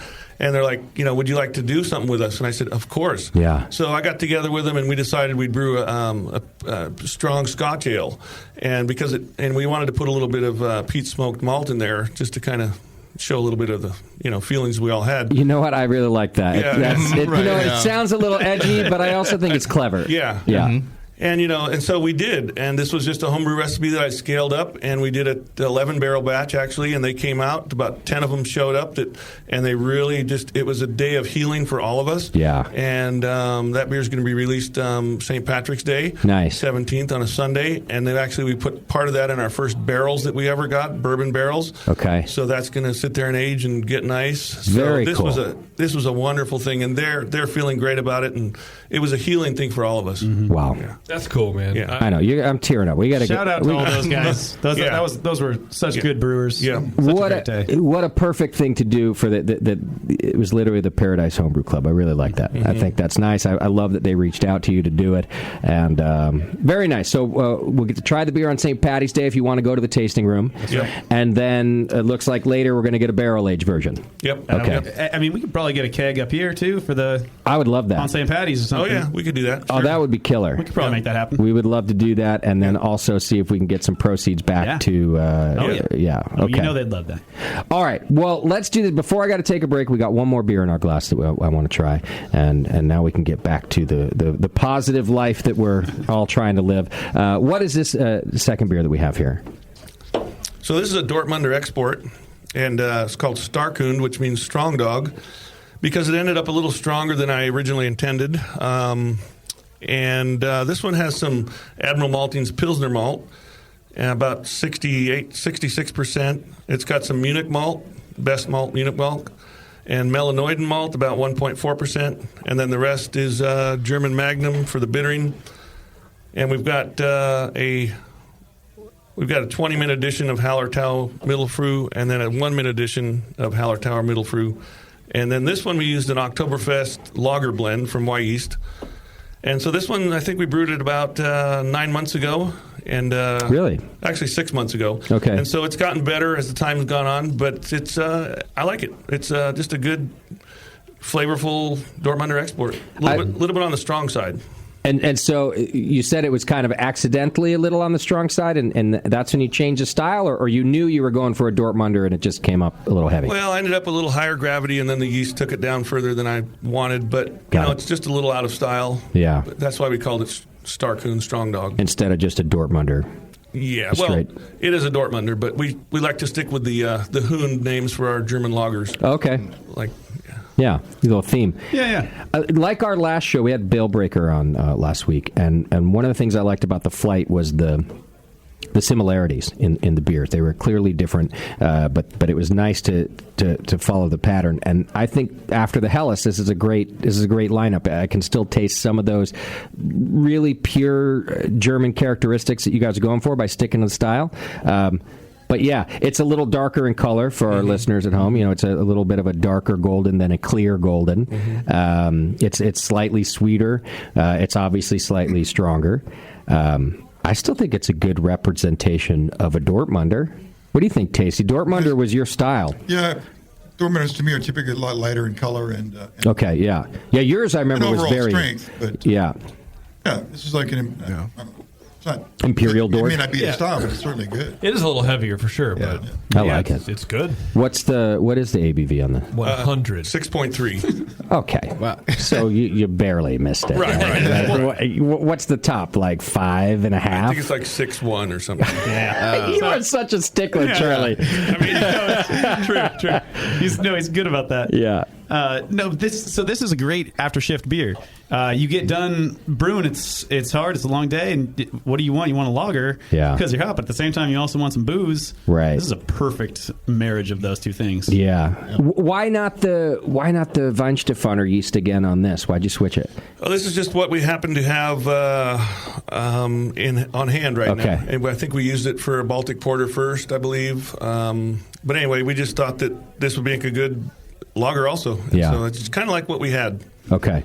This also from your homebrew sheet? Did you used to do a Dortmunder like this as well? Mm-hmm. Yeah. Exactly. And I think with that yeast question, too, we're also still so young that we're not married to a lager yeast. We're still getting to explore a little bit about what is going to bring out certain things in our beers. And so getting to switch up the yeast a little bit is a fun thing for us. Mm-hmm. I thought I read in my notes, though, that you guys like to use a Kolsch yeast as your kind of standard house yeast. House ale. Your house ales, okay. So not going to the old Cal Ale, typical. Couple beers on Cal Ale, but okay. The Chico, whatever. Mostly what it is that we have a lot of Kolsch yeast around the house just because we're brewing Kolsch a lot. I see. And then when it comes time to brew a hazy IPA, we're kind of looking at our tanks and like, well, all right, we got this Kolsch yeast that's nice and fruity, highly attenuative. Yeah. Doesn't want to flock. So why not throw that in a hazy IPA? And we did that, and it worked out brilliantly. Great idea. Well, it didn't work out brilliantly because it wasn't clear. Worked out cloudily. Yeah, it worked out cloudily. Yeah. Really. We're going to get there. Got it. Yeah. No, so that's really where the Kolsch house ale kind of comes in for us. Is Kolsch your best seller, what you guys have? Actually, no, it's our hazy trail. Of course, right now. I don't know why you asked that. Well, that might change. It hurts my heart. Yeah. I'm having a heart attack. What's funny about that, though, is that one time our hazy trail cleared up, and our Kolsch was still cloudy, and we're like, what the heck? And so I said, well, why don't we use the Kolsch yeast in our hazy beer? And that's kind of and we've stuck with it. That's funny. And then we just find our Kolsch now, and it clears up. So what a great mistake! Or even research project is what we should call it, because there's a brewery that I really like. I'm not going to name their name. It's Secret Trail. It's fine. No. No, he really likes it. Okay. I don't start talking shit until after you guys are gone. I get it. Listen next week and before. They make a lot of good beers, and I like this beer too. And it's their hazy beer. But no matter when I buy it, it's pretty damn clear. And I always buy it in packaging, not on tap. Right. And I'm telling you, I really like this brewery, and they're great at what they do. And in other words, people are still having issues. People are still researching this hazy beer thing because I know that this brewery knows what they're doing. And for some reason, every time I buy it, it looks a bit like your pale ale. So it's not brilliantly clear, but it's certainly not hazy, right? And I don't get it. That's why you keep buying it, though, because it tastes better clear. Yeah, maybe so. Yeah. Or I keep waiting for them to solve the problem. I don't know. So one day we were finding Kolsch or something, maybe the Helles, and I had this sanitized, clean beaker that had biofine in it.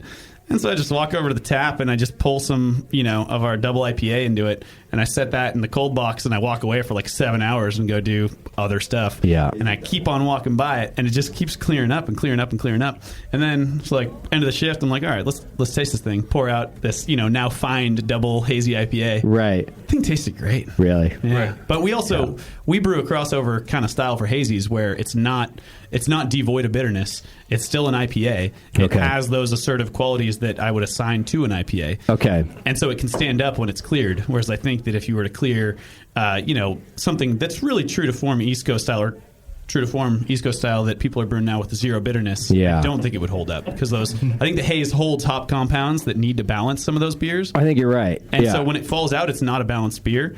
Meanwhile, like if you actually have some real BUs, some early hop edition BUs, I think that will help your beer stand up over time. That's a good call. That's why we did that as brewers in the first place, to some extent, too. Sure. Now we're rewriting all that, but yeah. But I do think I keep buying it because I can't believe they're getting it wrong. I can't believe they hazy is in the title of the beer. It's it's not just like something hazy, IPA. The title is hazy. It's in the effing title, and I know that they're good at what they do, and I keep buying it just to figure it out. Just to figure it out. And you're enjoying the beer. Right. Yeah. Well, I'll enjoy almost anything. Me. Hey, it's in a bottle. Love it. Love this. Yeah. Here's another completely aside, too. Speaking of I will enjoy almost anything. I bought one of my favorite pale ales the other day, but I bought it from Trader Joe's. I can't do that. Yeah. And I haven't been there, and I haven't been to Trader Joe's in a long time. But the price is right, and I just thought, well, the brewery's good enough that I'm sure they sent it to him fresh, and maybe they did.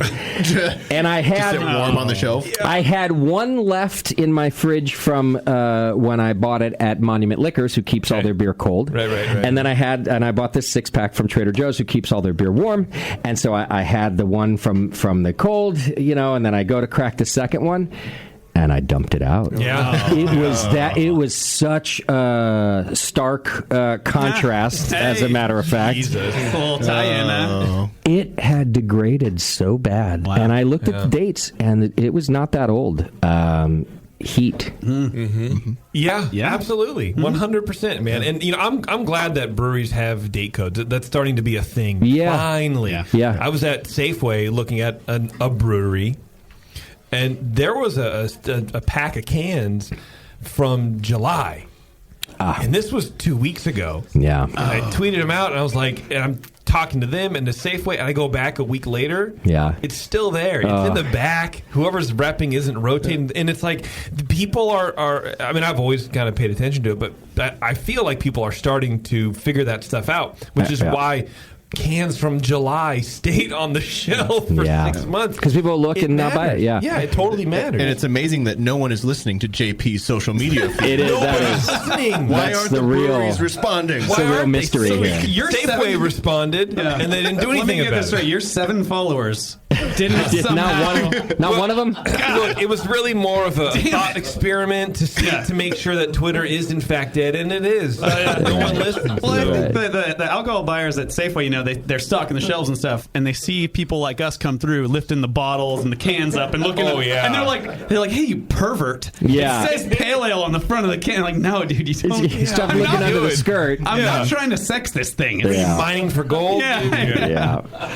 All right, I do have to get us to a quick break, and when we come back, we've got more beer to try and more to talk about with Secret Trail Brewing Company. So hang in there. It's the session, and we'll be right back. Oh, wait, I have to tell you something first. I almost forgot.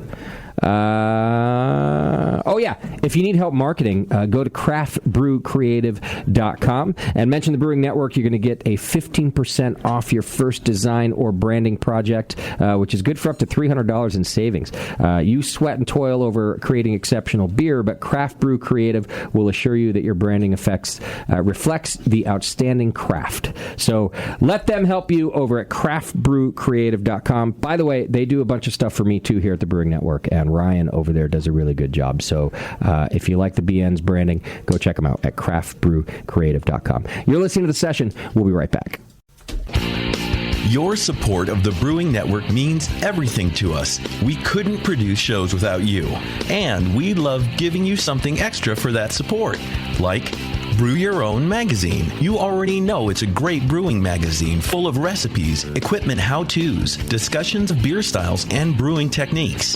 Whether you're new to brewing and just starting out or you're an old pro, you'll always learn something from the articles in Brew Your Own. Plus, there are amazing special issues like plans for building a Brutus 10 system, 250 classic clone recipes, and the Homebrewer's Answer Book. Brew Your Own magazine and BYO.com are awesome resources for any brewer, whether for yourself or as a gift. When you subscribe or resubscribe from the Brewing Network homepage, you directly support programs like this.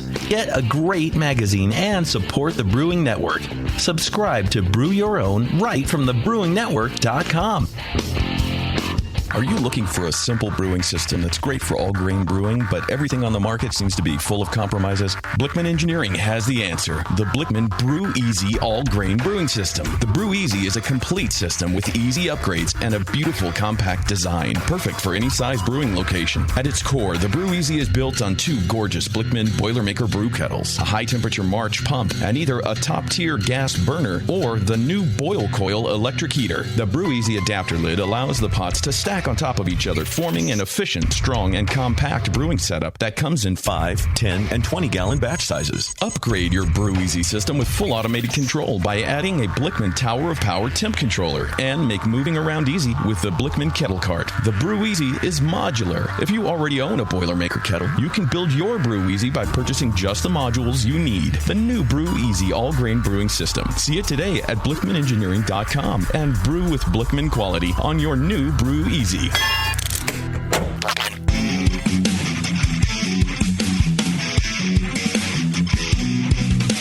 Hey, this is Julian Trego from Beechwood Brewing, and you are listening to The Session on the Brewing Network.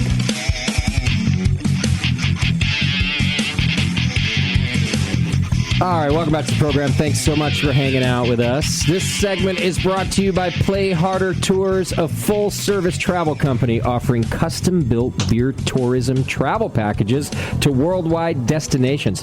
They offer both group and individual travel designed with your personal preferences in mind.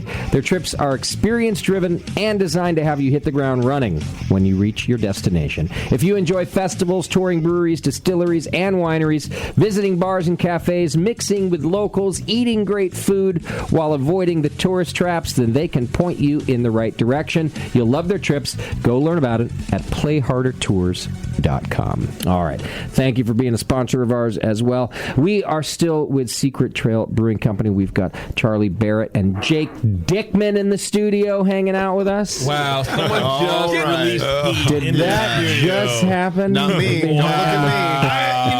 I'm sitting next to it, though. I think that, someone's speaking up back here who hasn't gotten a name drop on the end.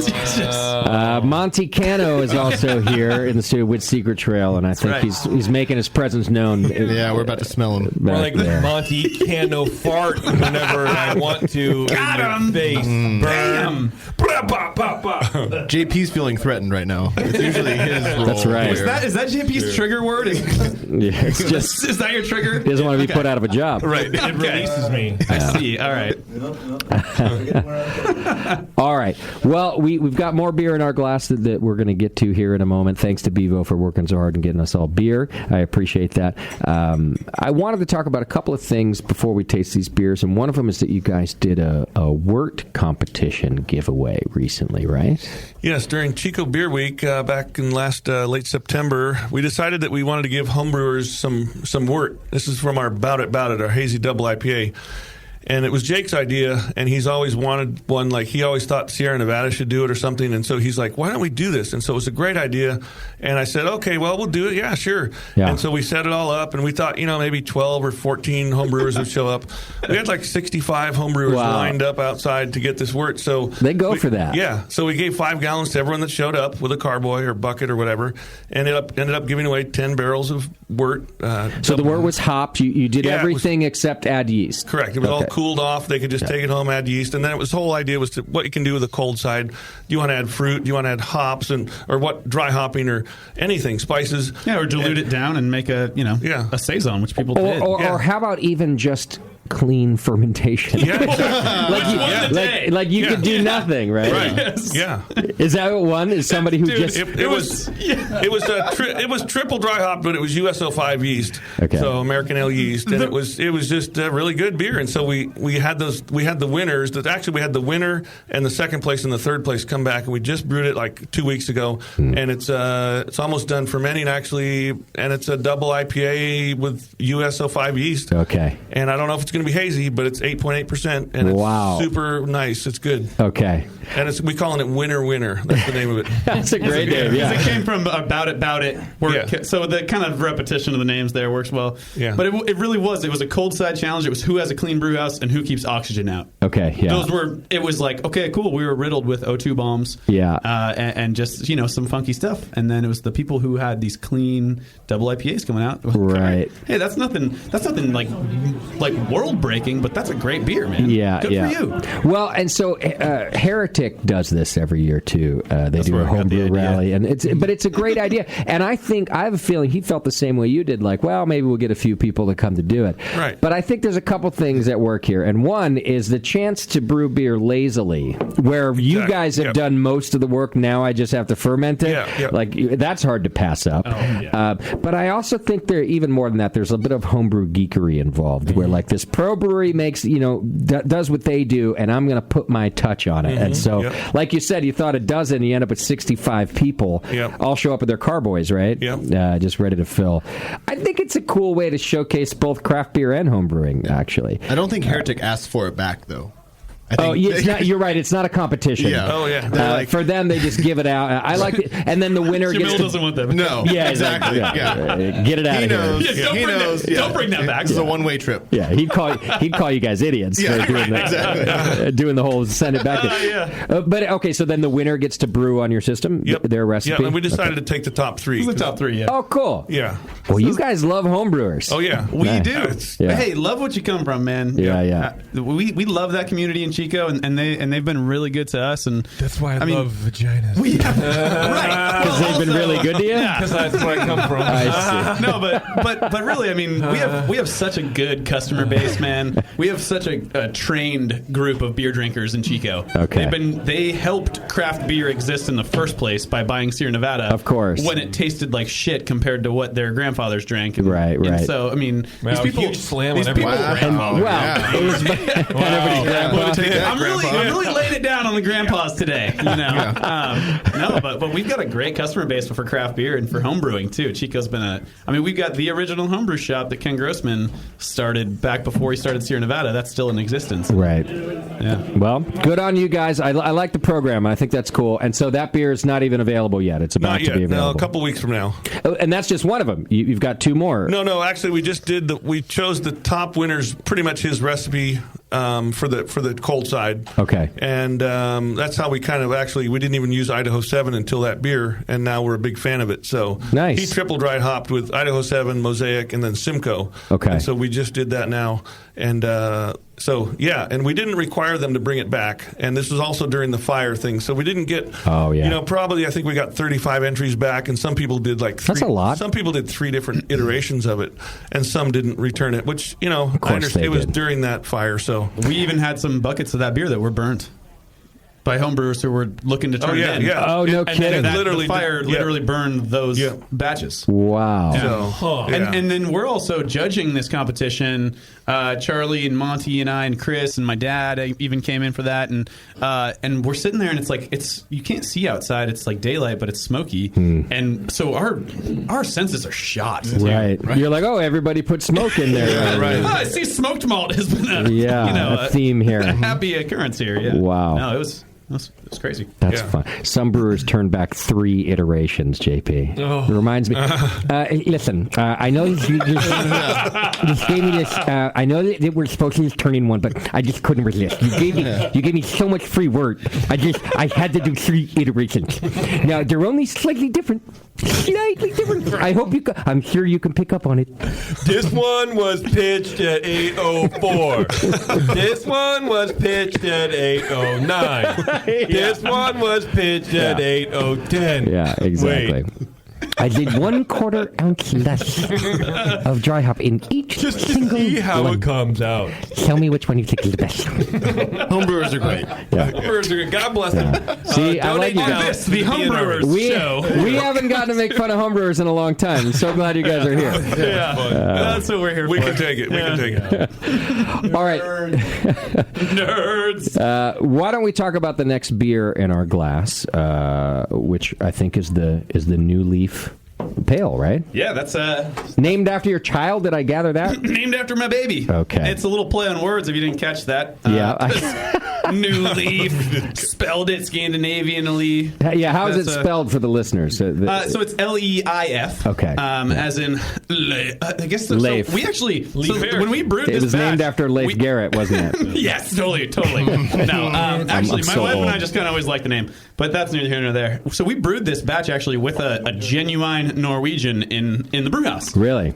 Did you just rent one? Yeah, or? totally. No, it's Okay. rentednorwegian.com. Yeah. Seriously, I think they're considering being a sponsor of the Brewing Network. Yeah, we've talked to them. Great. So this will really help your guys' kind of sponsorship with them. Great. But so Rented Norwegian. Only if they go and rake our forest. No, straight up. That's super important. No, Is that why you brought a new? in Norway, they're always raking forests. Yeah. The time. All the time. No, but did you see the videos of like people out in the forest with vacuums? Yes. Oh my, that made us all in a very dark time for our community. That was very uplifting. Right. I can imagine. Yeah. No, it was really good. Yeah. I don't know how they got power out there. That would, Long cords. But so we're brewing this beer, right? And we have Gear, this dude from Norway in, and he's telling us that there's 3 different ways to say this word. In Norway, it's in Iceland, Leif. okay. Norway, Life. And Okay. Sweden, Leif. Leif. Okay. Okay. Yeah. And then in America, Leaf. But you call your kid Leaf. He's Leaf. Okay. I don't want to make his life any more difficult than I've already made it by naming him Leaf. Right. You don't want to make his leaf better. More difficult. Got him. Yeah. No, I don't want to make his leaf any more difficult. Yeah. He's already a Dickman. He's already. No, and this is a factor in naming a child when you're a dick kid right now. Seriously. No, this is fine. It's got to start now. He won't be a real dickman unless he gets start getting roasted right now. You never thought of Richard Dickman? Harold. Yeah. Another good Scandinavian It goes name. Harold on. can't do it. Yeah. No, but Anita. Can't name a daughter Anita. Come on. You could. I mean, You could. One could. And you should. Yeah, maybe you'd. No. But so we're talking pale malt. And shit. And it's high color pale malt. It's like the pale ale malt, not 2-row pale. The base of New Leaf is the high color pale ale malt. And Where's this malt totally from? is a difference. This is Great Western Okay. high color pale. Okay. And so I think most pale ales have switched to a 2-row pale ale base and then specialty malt to kind of provide something else. This is an all base malt beer because it is high color pale and Vienna as the only 2 malts. I see. So it's a really basic grain bill. And this is the beer you brewed for the show as well. This is the one, yeah. That as soon as Bevo gave us the nod, man, I was like, we got to brew a pale ale for Justin. Nice, I like And it. then I'm starting to sweat, right? Because you haven't been on the last couple ones leading up to this in January, and I'm like, fuck, is Justin ever going to come back to the Brewing Network? I would have felt so terrible if you went through all that trouble and I wasn't here too. So I'm glad this worked out. I'm very glad it worked out too. Yeah. And actually, we can also say we kind of brought a Hellas for JP. There we go. That's my boys. Yeah. Right here. Is that what you ordered again too? I did. I actually, so I've had a couple of the pales already and switched to the Hellas because they're both wonderful. Okay, so almost 100% of this pale ale malt, not 2-row. Right, so it's actually 62% of the pale ale malt, Okay. and then the remainder is Vienna. Is Vienna? Okay. Yeah. I've always liked pale ales with Vienna. I think that it accents it really nicely, and it's not that type of cloying sweetness you get from caramel. And I think that pale ales with caramel malt have a certain special place in our town, and there's no reason to go out and redo what Sierra Nevada's done so well. Sure. And so this is definitely a different take on pale ale, in my opinion. Yeah. And it's not entirely different. I mean, it's also still super piney. It is, but with a little bit maybe more fruit going on. There's definitely more orange. like orange citrus in this. And I think that that's from the Simcoe and the Azaka that we're throwing in there, and then it's also Cascade and Centennial. Honestly, oddly enough, it's more like orange juice. Speaking of juicy, hazy, right? Crap, Okay, but it's that like intense kind of orange, pulpy. Brightness. Not the skin or the pith like we often point out. It's more of the juice. Yeah, it's not the peel. It's like the interior. Yeah. Like tangy. I like also, now you say, hey, let's not go stand up against Sierra, but you still used a couple of the good old C hops, which I think always belong in a pale ale. 100%. Always. Yeah, absolutely. And I think that if you're drinking a pale ale and you're not finding that really refreshing, piney kind of bitterness, to me is almost a miss, and not saying you can't do it, but just saying for me that's what balances out some of that malt sweetness. And I think that when you do put Vienna malt in there, you do have to be careful, and especially something like 37%. That's a lot. It's a fair amount, and so I think that the hops, and that's to me, so pale ale is an evolving thing right now, as you guys have probably witnessed, right? I mean, we were at EJ Fair earlier, that seems like earlier today, right when we got in, we dropped off the beers here, we went to EJ Fair for lunch. It's a long fucking show. There was a pale ale yesterday when we were drinking the Hellas. No, but we were drinking a pale ale that was like 6.5%. And a pale ale that was 6.1%. Yeah. The last version of this was 6.1. The limit in the BJCP is 6.2. But so you can also have an IPA at 6%. Yeah, And don't the get thing JP is- started. Right. You put that can and wind me up. But it is- maybe let's get him started. It's clearly evolving, and it has been for years. And you should be incrementally walking up malt and hops that whole time, too. And so I think that we did that in a fairly nice way here. And Centennial's the dry hop, and I think that kind of puts an overtly citrus pine thing on it. Yeah, although I do think what you've done is a nice balance of citrus and pine. Now, I do like a pale ale if it leans in either direction, too. Sure. I don't mind if it's piney. I don't mind if it's really citrusy. I just like the style. Sure. But I think you've really walked the line here. The first thing I picked up was pine, and then the last on my palate is the citrus. And like JP says, I think it's more of like a juice citrus, which is really nice. So, yeah, you did a really good balance What's here. the ABV? I'm sorry, I missed it. This is 5.9. 100. Yeah. It is like 100 ABV. This is actually a 100. But it drinks like 90. Ethanol. Yeah, it's great. nothing. Yeah. Well, those Centennial hops really dominate this beer. Or this is this the 2018 Centennial? I want to say 17. We were still I hate that we're having this conversation. I'm just going to say contracting. I can only say that because the bags were silver for these hops, and the bags for, I don't know if have you seen the new bags? No. Okay. Well, they're all so craft beer ingredient suppliers have started marketing to craft brewers the way that craft brewers market to their drinkers. So in the last year, I've watched Great Western bags go from these bland brown bags to now these nicely done bags with like a spider chart of the flavors and a picture of a guy holding grain, and it's all this romantic. And then the hops now have Is it this, working? Are you buying more? It's so working. They're charging more. They look better. Keep looking at the but so it was 2017, I want to say. Yeah, okay. I guess It wasn't the new with bags those of graphics, hops. Yeah. Can you tell that this is Kolsch's, Justin? I cannot It's actually. not. I was This going to is- ask. Can you tell that this isn't Kolsch's? Can you tell that this is It's Chico, right? yeast? Yeah. I could tell that. We're brewing, I think it was in a my pale notes. ale in Chico. Yeah. Come on. Yeah, you want to differentiate yourself, but let's not reinvent the wheel. Yeah, no, totally. Okay. That style is an amazing evolving thing. But like I said, I mean, it's evolving, but you don't need to bastardize it. And Yeah. A good pale ale deserves White Labs Cal Ale yeast. I'm just going to throw that out right now. Yeah. You don't have to tell me if it wasn't White Labs. I know. I just want to point out that a good pale ale deserves White Labs Cal Ale yeast. I was going to and their compliment pure them. pitch technology is just next level. That's right. I was That's going to compliment them on the best use of Kolsch yeast in a non-Kolsch ale. Yeah. But now I don't have to compliment them. So. Well, thank you, Beardy. I think it's amazing how you for that non-compliment. how you got no Kolsch flavors in this. Right. pale ale. I was going to ask them, like, so how do you use this Kolsch yeast? Because, And I know that you just rescinded the compliment, but I'm actually still going to accept it. Well, let's bring that back a little bit. The reason Beardy's talking about that is you guys were saying that for your ales, Kolsch is your house yeast, and you made an exception here. Sure. I guess because it's a pale ale, and you thought, let's use the Chico yeast.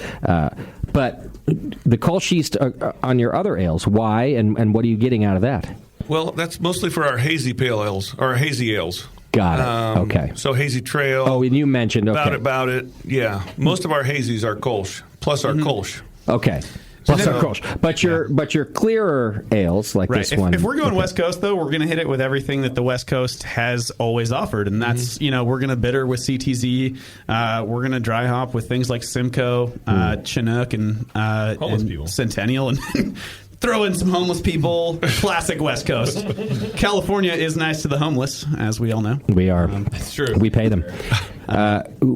What about temperature fermentation there? Anything out of the ordinary there? Or just no, nothing crazy. Level? Lower. I mean, it's not that 68 homebrewer. No, see the thing with our brewery, we don't really heat it up, so it's going to be 59 or 60 through the winter here, and that seemed to work okay with this yeast also. Really? So that's a good temperature for Kolsch yeast. Yeah. 59 or 60? Oh, for Kolsch. Okay. Yeah, but it worked for this US-05 or White Labs 001, whatever you... Sure. No, that's fair enough. I'm glad you say that. So, of course, I think when you read the label on White Labs or others, they're always in the 66, 68. But Chris has been on here talking about you could pretty much ferment this wherever you want. But that seems pretty low to me still. Not that it wouldn't work, but you're not getting... I mean, it'll warm up during fermentation, of course, maybe up to 63. Okay. And that's all it got up to. Yeah. And it still works. And I think that you could easily maybe free rise at the end, do a diacetyl rest or something on a beer like this at 66, 68 with no problems. But I think that if you're going to start fermentation in that temperature range, you're going to have a way fruitier, more yeast-driven beer than this is. And this is very much a malt and hops-driven pale ale. Yeah. And I think that's the goal. And I think that, I mean, my favorite beer of all time to this day still is Sierra Nevada Pale Ale. I'm a Chico kid, and I grew up in that town. And I knew the imagery before I knew what beer was. Yeah. Like, I saw the trucks and the green, field, and it's like, and that was all, part of my upbringing before even knowing beer. And it's like, that was in my fridge. Wait, is this your recipe, or was this Charlie's homebrew recipe? So this one's mine. This one's yours. Okay, it's named after your kid. It better be yours. Yeah. No, he didn't just throw me a bone, and he did throw me a bigger bone, really. Yeah. The kid's also his recipe. Threw Dickman a bone. Also, the kid is my recipe. I'll go into detail about that later. No. Charlie, what did you think about this beer when it came out? Oh, I loved it. I love the simplicity of it, the cleanliness, the nice lingering hop bitterness. And I do adjust the water a little bit to kind of get that little more gypsum in the water. It kind of helps that. Okay. And so I love it. What does the gypsum help, just again for our listeners? It helps the hops kind of pop and then linger. Whereas like a hazy, we'll flip that around and do a little more calcium chloride, less gypsum. Okay. And so I just think it's a great beer. I could drink a lot of them. Do you guys RO water, or you take the city water and then add? Just city water, run through a charcoal filter. I mean, it's probably pretty fucking good. We like to think if the water's good enough. Yeah, that's what I was thinking. Then we're probably all right. Yeah, that's exactly what I was thinking. We mentioned Heretic a couple times, but Jamil didn't pick his location completely randomly either, and he's in Fairfield there, and he thought, well, if the water's good for Anheuser-Busch, which of course has a Budweiser brewery, he also went farther than that. One of them was, he thought, if the water's good enough for them, it's going to be damn good enough for me. The other thing he thought of was the supply chain. Ball glass. Like literally, isn't it ball? Isn't that the? Yes, right. Yeah. Manufacturers, they do cans also. Not ball glass, but the ball glass company. In other words, suppliers have locations around Budweiser because of the amount that they buy. Yeah. And he was talking to me about that one day, too. And he's like, if I was somewhere else, it would cost the cost of the glass and then the shipping charge. But in Fairfield, because of Budweiser, they're like, oh, you're here? That'll be $150 to deliver a truckload of glass or cans. Yeah. Don't quote me on the price, but it's something low like that. It's some ridiculously low thing. That's crazy. It just blocks the way. It's pretty smart. Yeah. And it's the labor. Are supplies like that for you as well? Because I mean, Sierra Nevada has a rail spur, for God's sake. Yeah, no, we don't have a rail spur yet. But I mean, do you find that things are easier to get because it's all being sent there anyway? No, we haven't it's found not that. Quite. Yeah, okay. We buy on a different scale. We buy a couple pallets at a time. 2 or 3 pallets. That's okay. And so if we were buying from them, that'd be a fantastic thing. If anyone from Sierra Nevada is listening, we'll totally buy ingredients from I actually got a text from somebody from Sierra Nevada that was listening during the show. Byron warned me today, and he said, hey, if you get the Vinny's offer, don't take it. Maybe don't take it, but if you get the offer, that's take terrible it. advice. Just don't take the shots and stuff. So I don't know. I mean, Monty, have you been to Vinny's yet? I don't know if you're dive man bar? enough to just go out anymore to Vinny's, but No, you don't. You don't go to Vinny's and not take shots. Yeah. The Okay. only way you can tolerate Vinny's is through shots. all right. We haven't been in a while. Is Bevo going? Oh, Bevo's absolutely not going. We can never get Bevo to go. Bevo hits the I age still have limit a for functioning women. brain. Okay. All right. Oh, fair enough. All right. Actually, Vinny's might be the one time we try to protect Bevo from our. That's true. I've actually only ever been to Vinny's once. Yeah. Wow. Hey, good on you. Good on you. All right. Restraint. Let's talk about the Baltic Porter in our glass too. Because then I got to drink my Helles. I got a whole glass of Helles waiting for me here. You got some work to do. I do. Yeah. You're a little buried there. So JP, I have a feeling. I know that they also sent a Helles for you, but you're a porter guy. I haven't even tasted it yet. But I think they tried to round out what they were sending to us for our own tastes. Yeah, I appreciate it. The Baltic Porter, I'm not a super big fan of because Europe in general I hate. But Is that all? That's the only thing wrong with it? Yeah, that's it. If they called it like an American Spoken porter, like a true Greek. Alaskan porter, that's like almost Baltic, what right? about a Greek porter? Southeastern Europe. A Greek porter sounds awful. It sounds very hairy. There's a lot of goat in that Greek porter. It's weird. It's mostly olive juice. It's terrible. Yeah. What's the difference? Help me out here. What's the difference between a porter and a Baltic porter, Charlie? Okay, so when the English started exporting their porters to the northern Baltic Sea area, they liked them, but they wanted to make them stronger, and they wanted to use lager yeast. So that's what they did. So the Scandinavian countries kind of came up with their own version of a porter. And first time I tasted a Baltic porter, it was kind of earth-shattering for me because I was like, man, this is a clean but yet roasty, kind of dark, strong lager. And I was like, I want to try to make one of these. And so this has kind of been my baby since, I don't know, maybe 6, 7, 8 years ago when I first brewed my first one. Okay. First time I did it, I used ale yeast. And now I've converted it. It's lager yeast all the time. Lager yeast and lager temps? Yes. You just correct. brew it like a lager? Correct. Okay. Yep. Got it.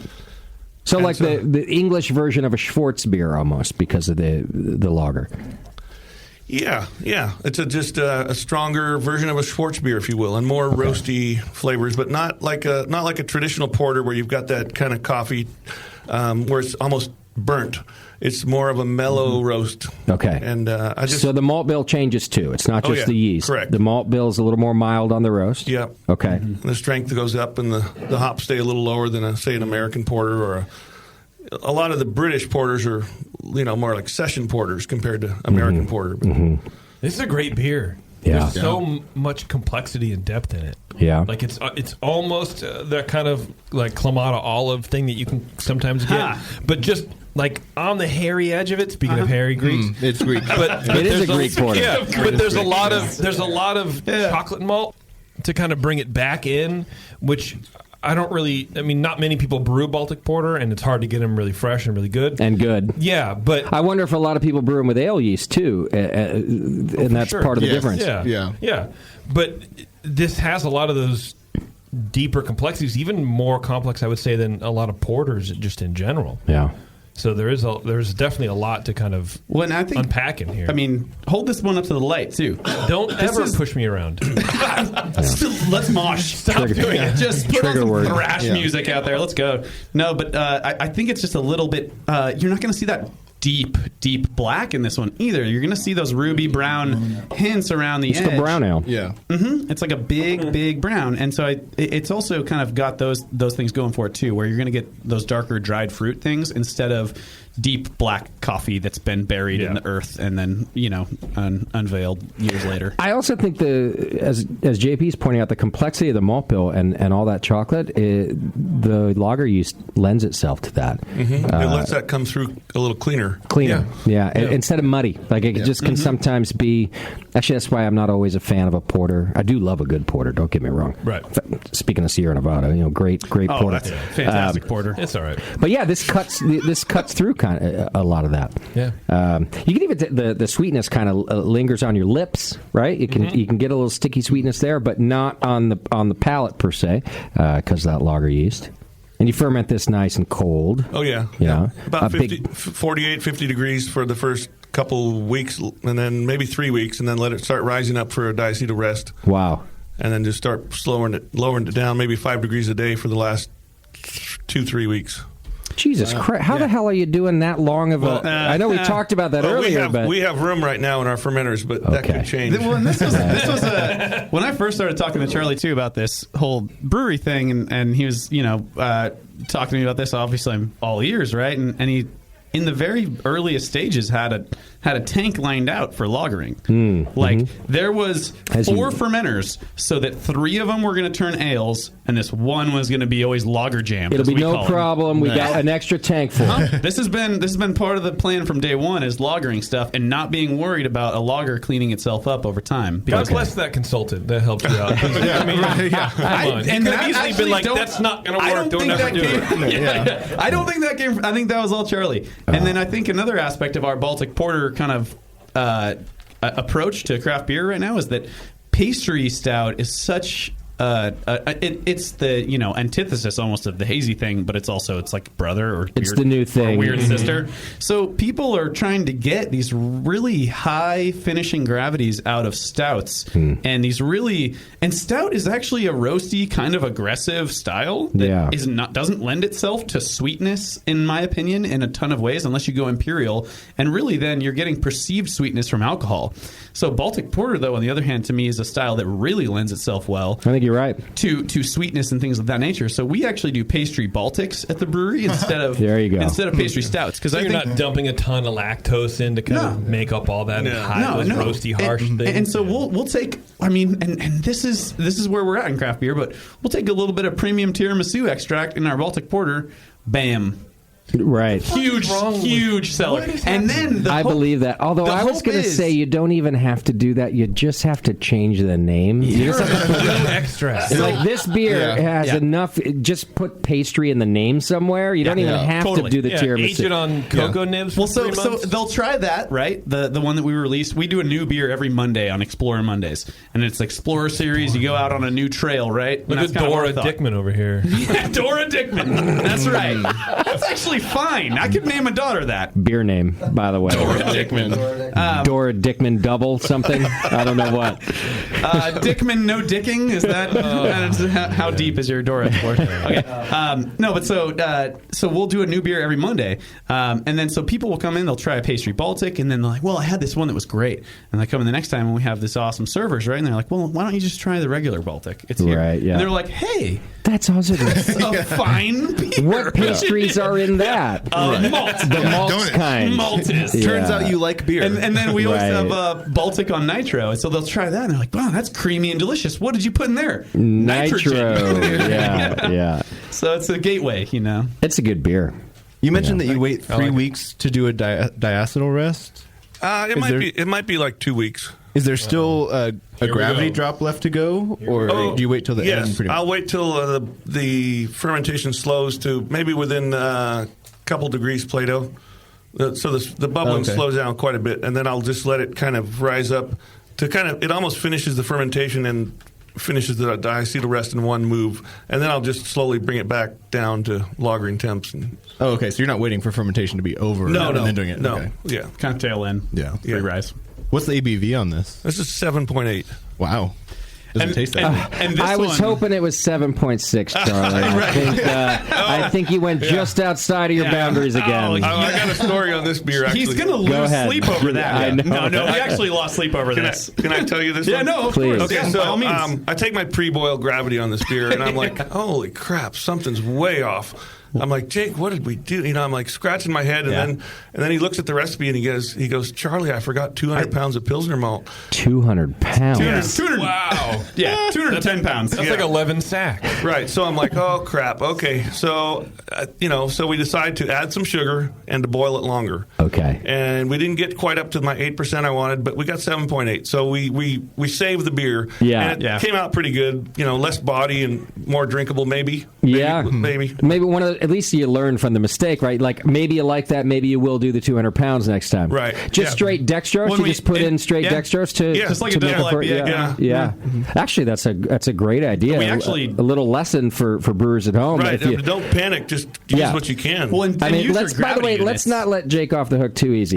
When you forget to walk from the grain pile to the mash tun 5 fucking times during a brew day, that brew was real easy. I feel good. There's 250. Yeah. Man, I must be getting stronger. Then you can add sugar. Yeah, and then I had a really wet mash too. I'm like, what the hell's what's going on? Yeah. No, so The water to grain ratio is different. The first batch it was 1 bag. This batch it was 4 bags. Yeah. There's a trend I'm happening throwing them here. under the bus twice tonight. At some point, hey, they're just gonna. Dickman lives under the bus. Right. Yeah. That's why you have an assistant brewer. So At some point, they're going to pitch yeast in just pure water. Right. So, yeah. Perfect. Hey, Charlie. Funny thing, I left out all the ingredients. Good luck with that one. Yeah. But the plus side is I got done in 20 minutes. So It's great. I'm going to take off. Saving on labor. You know what, though? Hey, you know what? If that poured out of the tap hazy as fuck, you know everybody's about it. Session IPA. Hazy non-alcoholic beer. That's the way forward, I swear to God. It'll still give you the yeast runs in the morning. Right. It's great. Yeah. Hazy set. seltzer. Yeah. All the effects, none of the fun. Well, and so this is in the same week, too, that I actually removed the tri-clamp from the wrong side of a bottom dump valve. There we go. Okay. Was the tank full? I'm guessing The it tank was full. Yeah, he was about to have a baby, or his wife was. This was the week before my son was born. My brain was in a different place than it's ever been and may ever be. Bro.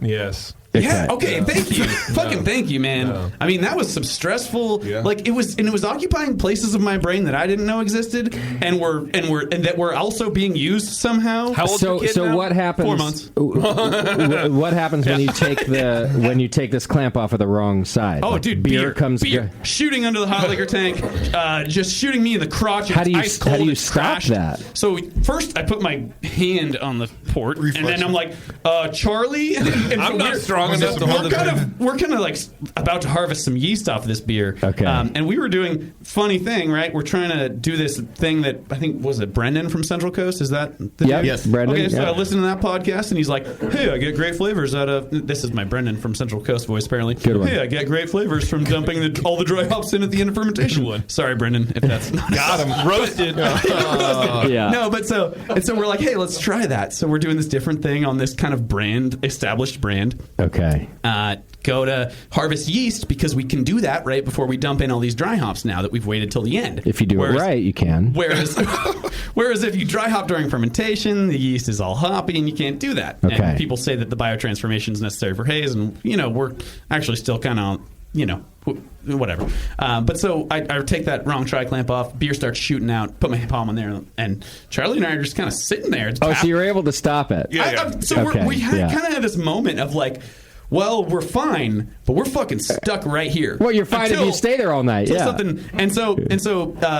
Good brewer knowledge would tell you that put a butterfly valve open on it, and then put the tri-clamp on, swing it on there, and then close the valve. Okay. This is something that I've done before only once, and it was on the cold liquor tank, and that was full, and I also popped off the wrong. So this is also a huge lesson to home brewers going pro. Take your time. It is a dangerous...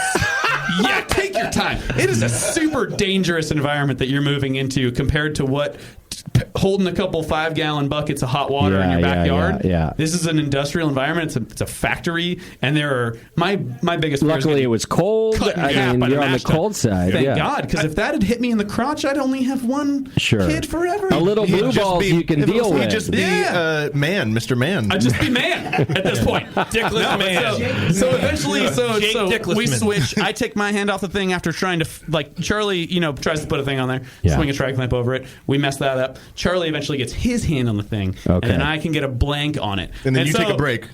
Yeah. Union break. I'm due for my smoke in California. Actually, it wasn't the valve and the blank that was hard. It was the friggin' gasket that was hard to get in there. Well, it's shooting out. Charlie, did he, as you're standing there holding it, did he also tell you this fucking long ass story while you're sitting there holding it? No, we didn't have time for that. Okay. No, it was a different long ass story that I'll actually go into right now. No. Yeah, thank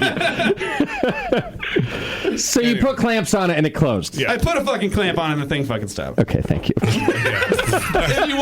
Do you want the abridged version for the next one? Yeah, from now on. This is how it goes. Well, we're all drinking. This is how the show goes. You're doing a good job. You're doing a great job. So we had it goes on. Believe it or not, we had a party. Our 1.5 year party. No, sorry, our 1 year party. And we have brewers coming in because it was the Fresh Hop Festival at Sierra Nevada, the Single Fresh Wet and Wild Festival. Okay, that festival ended early, and kind of spilled into our parking lot party. So we're giving tours to a bunch of like industry people around the brew house. While this is happening? No. Oh. After it's happened, but there's still a blank instead of a valve on the what do you bottom have a port. blank Yeah, on? totally. How do you rack off of that? Yeah, all these pros are walking through and they're like, "Hey, so why is there a blank Yeah, what happened there? on this full fermenter?" And we're like, yeah, I took the wrong tri clamp off. Funny story. So you still had to switch it out at some point. No, we were able to go off the racking arm. Okay. It's still The beer's still in there. The beer's still there. Okay. We're never going to get it out. We're down to 3 tanks. So yeah, we have 3 fermenters. Yeah. We call that tank Dickman. it'll be there for the next 20 years. That's right. It'll stay They might loaded outlive forever. me at that rate. Yeah. Yeah, I didn't even think about that. I was just thinking of going like, okay, well, we got through that. We're just going to have to go through it again to change it out. But okay, racking arm. And you get the Well, beer. Charlie's thought too was not a bad thought. It's like, hey, do we have an empty Bright right now? Can we just fucking transfer this thing? Right, It's like, now. so wait, during the transfer and the CIP of the transfer line, I'm gonna be holding my. No, we can't do that. Yeah.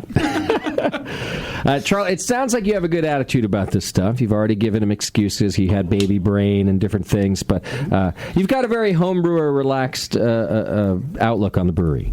Well, I try to. I mean, I've had my mistakes too, but Sure. Except when you're a stickler about the recipe. Yeah. That's when, okay, yeah. Monty's speaking up again. Now, Monty, yes. Monty only talks out of one end. That's why we haven't given him a microphone. I saw in my notes that you have an interesting thing. You're having a 1.5 year anniversary party. Amen. Yes, May you guys 11th. do half years? Yeah, May 11th. We figure every 6 months we can open up our parking lot, and that's when the weather's nice in spring and fall in Chico. Yeah. And we open it up. We can 2 days. Yeah, and We have 1 day of spring and 1 day of fall. It's either hot or cold otherwise. If you miss it, you're screwed. Right. So you do half year anniversaries all the time. Yeah, and it's reminds really- me of like my eighth grade girlfriend who's like, we've been together for 6 months. Buy me flowers. She's very hot and cold. I think you guys should name your anniversary beer 8th grade girlfriend. Only if you come and brew it, and it'll be a pale ale. Yeah. What was this? Yeah. A hazy pale ale at 10% at 100 IBUs, JP. Fuck. Crystal clear. It's a crystal clear hazy IPA. Actually, it's hazy IPA, and you pay $8, and then what you do is you pour the pint, and then you just pour it down the drain, and you go, okay, what would you like to drink now? What else would you like to drink? And they go, I just paid. This is a winning collaboration. We're here to help. That's really what we're here to do. Yeah. They haven't done it yet. But So- they're here. But they're trying. Yeah. So that just a reason to have a good parking lot party. Every, Exactly. Yep. Yeah, We I find like they're it. really fun. We get some bands in there. We have some food trucks come out. We have cornhole all over When the is place. this? This is May 11th. Let's go. May 11th. Let's go. Love Do to get it. back up Yeah. to Chico. Come drink lager and get weird. All right. Yeah, Sounds like a it's good really time. fun, and then everything is $6 a pint. Okay. Anything from a double IPA all the way down, and people just love it. We're usually packed. They bring their dogs, bring their kids. Usually Nice. there's some face painting and things like that. So it's just a great time. I love face So, all painting. right, so too. let's, Why not? JP, Honestly, yeah. let's put your oatmeal stout or whatever, right, to the, Yeah. to the, to Or the whatever big the fuck system, you dude. do. It is Yeah. more of a or whatever. Whatever the hell it is you do. Out. Hey, man. I'm an oatmeal porter, but Oatmeal porter. Yeah, I know it's you've been fine. working on that bad boy forever. We're yeah. calling this year at Secret Trail the year of the collab. Can we Okay. just Yeah. change We it wanna to an bring- oatmeal hazy pale ale? We want to make some people's beers, man. Tell me when. I'll be up there. Okay, let's All do right. it. I'll make my wife JP's babysit my oatmeal kid. porter. Can we park our crappy RV on your lot? Absolutely. and Well, sleep actually, there? no. Listen, You You're can't. assistant brewer. Absolutely. Actually, Charlie's like, well, wait a minute. What does it look like? Hold on. How crappy is it? Park it in our yard. Okay. We have a Yeah. yard behind the brewery with a gate. I like so you this. guys will be Oh, fenced. damn. So the great thing is that it'll be Be kind safe. of you will A gated it will community keep you for the bunkers. out of Chico, and it will keep Chico out Right. of fucking with you. It'll be- you guys will be safer that way. The RV actually says free aid, so you don't want that driving down the. No, that's Assistance. actually fine. We will aid That's you. what I in, mean. Right, yeah. right. Free. I feel like we'll park there and we'll walk out for a beer and we'll find a padlock on the fence. Right. No, you will. Charlie and Jake You will be guys- like, "We told you, Yeah, we're protecting." You fell for it. Yeah, We're Right. protecting our community. No, we'll give you a kegerator out there. It'll be fine. I love Basically, this. they'll be like Chris Hansen. Like, Oh. I'll throw up a tent in, Have a in the seat. yard too. May, huh? Yeah.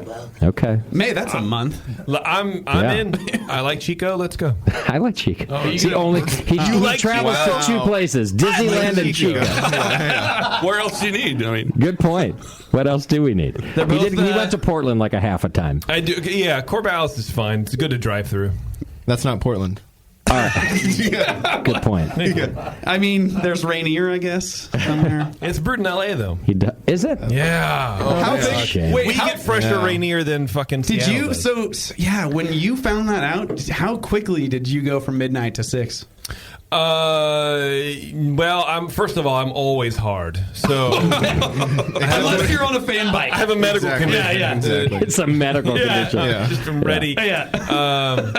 I was called fine with it. I don't Dickman care. disease. It's like macro beer, so I expect it to be some weird thing, but it is Still kind good of beer. funny though. Yeah, That's why I'm a hams guy. Still good beer. Schlitz, really, if you can afford it. Right. Yeah. All right, I got to get us to a quick break. You guys want to stick around for the last segment? Sure. Amen. Yeah. I'm having fun, so let's do it. that, Yeah. shall we? That sounds like a good time. All right, we'll take a quick break. If you want to learn more about the microbes responsible for making sour and farmhouse beers, join White Labs at their San Diego, California facility or online through their live webcast. That'll happen on March 12th for their Sour Beer Essentials Workshop. The class will explore the finer points of fermenting sour beer, intricacies of handling the yeast and bacteria, and the history and traditions of these beers, and so much more. Go check it all out at whitelabs.com/education. That's whitelabs.com/education. You can do it online. You don't have to be in San Diego. whitelabs.com/education. We'll be right back after these words. Since 1979, Williams Brewing has offered the finest equipment and freshest ingredients and the best customer service in the business. Check out their brand new patent-pending mash and boil 110-volt electric mashing and boiling unit. This compact all-stainless unit lets you mash, sparge, and boil just about anywhere that has a 110-volt plug. Double-wall construction adds to efficiency and safety, and a precise thermostat keeps temperatures where you want them. Unlike insulated buckets and converted coolers, multiple temperature rest mashing is easy to do, all for under $300. They also feature the Mark II work pump, a magnetic drive high-temperature pump that does the work of pumps that cost twice as much, as well as exclusive Brewer's Edge regulators and quality Keg King kegs and disconnects. Check them out today at williamsbrewing.com to brews their vast selection. Hey, my brewing brothers and sisters. This is Jamel Zanishev, and I want to tell you about Heretic Evil Twin. You might be familiar with my homebrew recipe, which uses massive late hopping to create a balance between the malty sweet and the hoppy bitter, along with an outrageous malt and hop character. I wanted a beer with the same bold hop and malt character, so we played around with the homebrew recipe until we were able to make a great commercial version too. We've created a beer rich in malt character, full of caramel, toast, biscuit, and an ever so subtle roast note. On top of that, we piled in an insane amount of Citra and Columbus hops at the end of the boil, as well as in dry hopping. This damn-the-cost approach to hopping gives Heretic's Evil Twin a great blast of citrus and tropical fruit that can't be matched by any other hop. The result is a bold, malty, hoppy, but easy-drinking beer. This is our top seller, our flagship beer, and I couldn't be prouder of it. Cheers. To find Heretic beers near you, click on Find Some at hereticbrewing.com.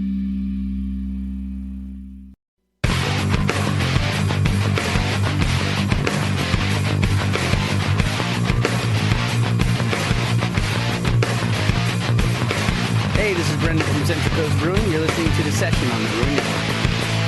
Yeah, welcome back to the session. Hey, go over to greatfermentations.com and check them out. They now offer specialized grain ordering. Order any grain in less than 1 pound increments. Perfect for specialty malts. You can ask to combine or keep grains separate. You can even tell them to crush the grain if you want. Go to greatfermentations.com. And as always, Great Fermentations provides top-notch customer service and same-day shipping on so many items. Greatfermentations.com, and a great supporter of the Brewing Network, so tell them that we sent you. All right, we are still hanging out with the boys from Secret Trail Brewing Company, and I appreciate you guys spending all this time with us. It's been a fun show. Thanks for having us. Man, I'm having a ball. pleasure. Well, we got to taste good beer. We got to talk about homebrewers. We got to make fun of homebrewers. I love it. We It's a complete show. Let's end got it. to make fun of Jake and his stupid name. Right. Yeah. And his kid. And his, yeah. And his intelligent kid. I mean, yes, that's right. He's very intelligent. 4-month-old blob Yeah. who shits diarrhea in his own pants. Yeah, what's He the can blink and he's only 4 months old. Right, but his name is like Lee Life or something. But However at the sweet same it is. time, the Swedes say But at it. the same time, he can see farther than Beardy, so... Okay. Wow. I mean, Well, you don't know that yet. That's not saying a lot. That's a low bar. Well, I'm That's pretty a low, sure- fuzzy bar. At this point, Beardy thinks I'm an amorphous blob of European DNA, Yeah. and is only quite certain that And you I are. exist. That's what he is, right? Well, 23andMe says 98.6%. I stood next to Beardy at the urinal during this program, and I realized Hell that yeah. he has to use the phone magnify feature to hit the urinal because he's standing there with his phone. Find his little dick. Just grab some pubes and hope for the best. I'm not saying it's little. I'm saying it's blurry, and he uses I'm saying his it's little. phone to aim into the thing because in the however far it is from his eyeballs through his torso to his wiener, he's in the middle was his phone, and I'm certain that he was just trying to find the. Well, you know what I think happened, and I forgive me, Warren, if I'm spilling any secrets, but he had an app, like an augmented reality app. Oh, yes. Developed. So that's probably what you saw. So it's through the camera, and it was able to really see. So is that app actually called Dickman Bigger? Because I underwrote that app. And, Right. And it helps underwrite your own app. You failed to copyright it, and so somebody else. It's actually Pokemon helps Warren go. Yeah. Right. Warren Gotta catch them all. He is like a Pokemon. The only gym is actually in Warren's bedroom for that one. So who's Jim? He's in my bedroom a lot. He's the only Jim. Well, Candy won't go in there anymore. No, so absolutely not. Well, before I'm too drunk to do the rest, go to secrettrailbrewing.com and you can learn more about the brewery. Also, I was very thankful you guys list the places that you can find your beer, and the Hop Grenade Concord is on the list. Oh, yeah. So I assume that you all keep that up to date. So if you want to find out where else besides Chico that you can go get the beer, you should do that. You guys are going to can soon. We're hoping to can in late spring. Okay. Yep. Did you get a canning line, or you could do the truck? We're going to do the mobile canning. Smart, Yep. Can van. smart. Yeah. Because you don't have an extra $1.5 million laying around. Exactly. Yeah. Right.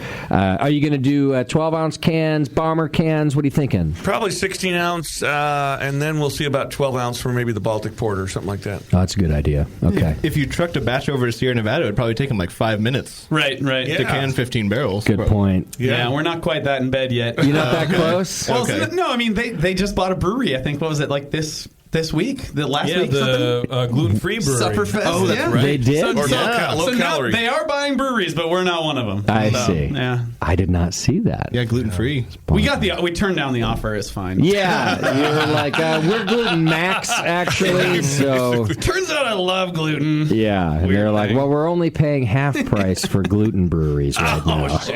Yeah, we're going What for is that? Only 500 million? For the- No. Yeah, exactly. Oh, God bless those who get to sell out. That's all I have to say. Is the BN and now at like $25? I think so, and it's still no offers. You know.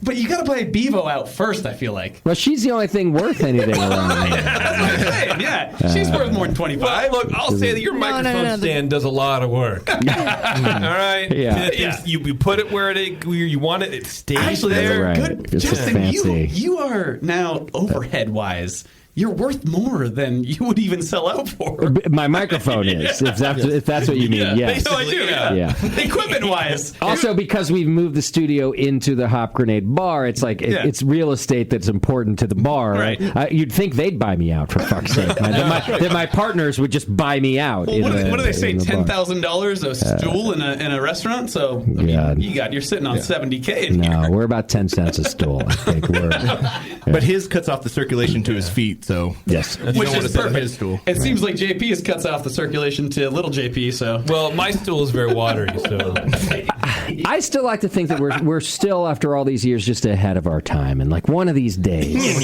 someone's gonna get it. All my terrible racist jokes are gonna understand it. Yeah, it's all well, irony. Exactly. But it was just all stupid. I mean, hopefully, before Tasty or I die, one of these days, people are gonna go, you know what was a good idea? That Brewing Network thing. Have you heard of that? Have you seen that documentary that's out? The Fire Festival? No. Because I thought you were going to say we're like the Fire Festival of the beer world. No, they actually made money. No, Good point, there's yeah. it follows a couple of people, and maybe you haven't seen it. I don't know what to say about it. So What's it maybe called? What's the documentary? I forget what it's called. Okay. It's a documentary. It follows beer people. Oh. And it involves one of our friends who used to be on the show, and it's underwritten by Budweiser. Oh, it's I know what you're sponsored by AB InBev. Yeah. They actually. Here's how bad we are. Don't say we. It's not a documentary. It's a series, right? I don't know. I think it's a documentary. I don't know that. Because if we're talking about the same thing, they actually came here and filmed the first episode with me. And then cut it. Oh, no, you're talking Beerland. Oh, okay. Yeah, so it's not that friend of ours. Suck. No. Oh. Yeah, you must. I know. That's not bad. You know what we are? Meg can outperform you. It's pretty bad. How fucking... I was insulted. All right, I'm going to go on. All right, Meg's a friend of mine. Oh, fucking thank you. Can I get a Justin rant right now? She's a friend of mine. But what about listen, the heft, though? I am so fucking sick and tired of other people. Listen to me right now. Yeah. I am the best broadcaster that's ever happened to craft beer. But you have a face for radio. Period. Right. I'm not going to even. I'm neither exaggerating or I'm the best broadcasting voice that has ever happened to this industry, and they keep picking Michael fucking Dickhead and Dick fucking Michael Head. Fucking Michael Head over there. Fucking Dick. Right. And Jake Dickman, God damn it. Okay. And dog fucking brew fuck. And what happens to every one of those series? They fucking fail every goddamn time. After a few seasons, they die. A few is a goddamn blessing if they make it a few. If one person with just a little bit of goddamn cash would come to this network. Yeah, like, I don't know, maybe a local station, and we did a game or something. With some cash. Like I said, with some cash. The problem with that one, good shit you for and little I, money. JP, killed it on that local show. Yeah, how many seasons did that last? What I'm saying is that if we were given some... we had no budget. We had absolutely no budget. But Literally no budget. So if the Discovery Channel and Sam Calagione can't do it... Sam Calagione doesn't have shit on me when it comes to broadcasting about beer, other than he's very, very good looking. He is very good looking. Okay. And this is There's a caveat of broadcasting because everything else, I love you, but he has a giant thick wiener too. So. None of it translated to a sustainable program. That's true. I'm talking parts unknown here, JP. I'm talking no reservations. Oh my God! I'm talking nooses over shower curtain rods. I'm talking sending the worst. Justin around the world to drink beer and talk shit about culture. Thank you. People would tune in to see what part of the bunker catches on fire. Oh my God, I would. Yeah. Who's the other fucking asshole who's been on the show with the drinking, the drink no more, the drink a lot, the Zane drink? Lambert. Okay, this fucking guy too. Talk about retarded names. He actually, I have the most respect for him as far as drinking shows. He's done the best job. Yeah. We're still better. We're still better. So I will say that we're an awful podcast. I will say that we're terrible at business. I will say a number of things. But why do these people keep wasting their money on other people being beer broadcasters when really what they are is either brewers, no offense, but shut the fuck up, you're brewers. You belong in the brewery. Or a business person who sold out to do whatever. Well, actually, Justin, as a brewer, I'd like to say that part of your problem, you didn't tell me to shut the fuck up. I was trying to give you a long... Shut the fuck up, Beardy! I thought you had something insightful to say for once. Ever. No, I didn't. Well, Sam was a former model. He was an underwear model. That's and then fine, he but turned it's into not a brewer. enough. No, but I'm just saying, he was, to assume that he just went into it because he loved beer so passionately that he couldn't live without doing it. That's false. He's a businessman. Everybody's a businessman, right? Right. So they hired the wrong guy. Right. To do the show. Right, because I think what happened with that show, and I never saw it, but I heard a lot about it, which is where where I get most of my information from the internet, is that it started out like an interesting concept, but it kind of focused more on the drama within the brewery, right? And I think it was too introspective, and because they thought that was really interesting because they were in this kind of sound cavern of their own thing. Yeah, but the drama. Here's the problem: the drama was about we had to pour out a batch of beer. The bottle caps didn't fit right. Now, because there's no the drama around the brewing. The drama's not interesting. That's right. That's the problem. The drama around the Brewing Network over the years would have been incredible. Oh, absolutely. I mean, the infighting, a the Death Death Pool episode alone would really ruffle some feathers, I think, to the point where that's good TV. I mean, follow JP around after every day after every show talking about I don't get paid enough. The fucking bullshit. Follow. Better yet, just have a Bevo can for half of it with the personality she has to deal with. Oh man, Sam would be a star. And then at least then the drama crosses borders because let's face it, if you can't, brewing's a niche market, and so any show that only reaches that is never going to make it. Actually, I don't care how good of a host you are. That's just the way. Discovery Channel will never put out a beer show unless it translates to everything else. So they put out a fishing show, right? The fucking fishing show. Oh my God! One of the biggest hits in reality television ever. Okay, because you don't have to care about fishing. No, what you care about is that Charlie goes out there and chops his hand off while he's fishing, and that's exciting. Or you care about Captain Justin screams bloody murder at JP because he's a lazy dick, or what? Okay, that's so that already happens though, right? Right. Well, exactly, but there's no cameras around. But you know what? It is also tune into our live stream feed. We watch on Netflix. They have a lot of TV shows on border security shows, which is kind of like I think it's super interesting, but it's also very formulaic and it's very much the same. And 9 times out of 10, they don't find shit, right? Yeah. But you kind of appreciate the art of reality TV writing. Yes. Where and so like those boat shows, it's just it's here's a fucking wave. Okay, big fucking deal. You might get swept away, but it's the delivery of micro and whatever wave. Correct, and it's how that's not only shot but how it's edited. You're right, and then how the narration is written, and that's what you really need to. You can make a show about anything. There's a show about fucking the Carcacablins. I don't know who they are. All they do is shop and those ones. Fuck basketball players. Yeah. And they're super wealthy because of that. Yeah. Because they know how to get edited. I can fuck basketball players. Yes, you can. As a matter of fact, your colon is very and to your credit, what you do best has always been help other people tell their stories better than they can themselves. Thank you. That's why I'm the best broadcaster to ever happen to beer. In one of your best rants of all time, you went ahead and said something like, well, it was someone commenting on well, brewers say a lot and blah, blah, blah. Mm-hmm. And sometimes when I feel down about being in the cold room for 7 hours, I'll put that rant on because you just go and you're like, hey, listen here, shit stain. They're brewers. They're surrounded by stainless steel for 27 hours a day. It's not their job. This is their one time. Yeah, no, it's my job. But so you get it, and so you tell the story, and I think that those stories are so archetypal that if you understand that you're not telling a thing about this piece of paper, you're telling about the story of paper everywhere. Dickman gets it. Let's just say it right now. You know what? When it comes down to it, Dickman gets it in the end. The Dickman will get it. And he doesn't care.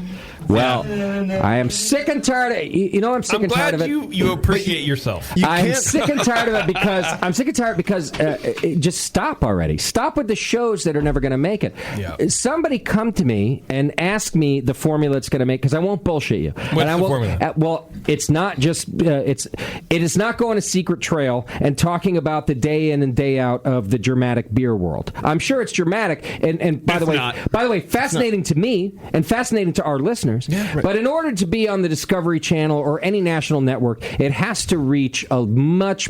It can no longer be a niche audience. Do you want to know what has to happen for us to reach nationwide? Charlie's got to shave their beard into a handlebar mustache and throw a chair at me. That's part of it. Yeah. Now you're getting somewhere. That's some TV. But the production team and the brewing team are working against each other, because the job of the brewing team is to not have any drama. That's how a successful brewery production is run. Shut the fuck up, Beer. You're already boring me. You're boring me. It took you so long.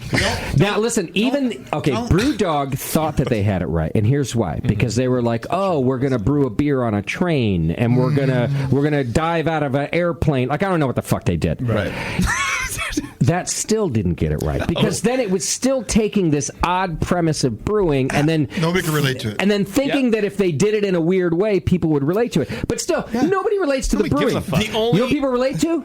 You. The only to people. Right. Stories. And they have the longest run. The only people jealousy that care about the in and out workings of a brewery are home brewers. Yeah. And there's not a whole lot of us. So do a great YouTube series, and God bless you, you're probably going to get a whole bunch of views, and that's fucking fantastic. Yeah. But stop putting it on TV until you come talk to me. That's all I'm saying. I think that they even miss the demographic of pro brewers. Because after you've spent and we're just over 1 year in a full brew house, I don't want to see that when I go home. I mean, that's not what I want to see. You ever seen that show American Pickers? Yes. Fuck that show. It's awful. Show. It's a terrible. The host, massive hit. The hosts are terrible. Horrible. That dude is so self-centered and egotistical, and he's a piece of shit. Especially now, like but several seasons. And they make that co-host is amazing. They make millions per episode. Hits. Yeah, right. Millions and all they per do episode. is literally complain about this other person who has the thing that they want. You won't can sell do it to. that. I can do that. You do And now do it's that. staged. Now they have production team plant the I got shit. 2 words. Dave Hurley Avavaluvubi. Yes. And if tasting fucking Dave was a thing. No, Dave needs to be on TV. Tasting Dave. It's okay. Dave so needs if to be on TV. Tasting Dave. When you come talk to me about a show, Dave is part of the show. Gotta be. Yeah. And every other freak that we've met over the years as well. Brendan Moylan and Dave Marley of Avalavuvi. And here you go on a fucking yacht with I'll some tell you goddamn... what. That's had a cap on it. Holy shit. I almost ruined our studio. I'll tell you who else. Terrence Sullivan over at Sierra Nevada. And Byron. He's on my show. Byron's on my show. Yeah. JP's on my show. Yeah. You put these people together, and you don't talk about beer and brewing the whole time. No. Beer you talk about anyway. All now, your dogs got to eat, baby. I'm losing it. Yeah, of course. The next BrewDog episode. Check this out, right? It's my Scottish accent. That's good. I ejaculate into a cup over several years, and then we remove the water from it, and then we use that water to brew. Yeah. Yes. We brew, and then we drink it. Yeah. And then you're gay. Wow. That's the new BrewDog. So I'm going to rescind the collaboration invite.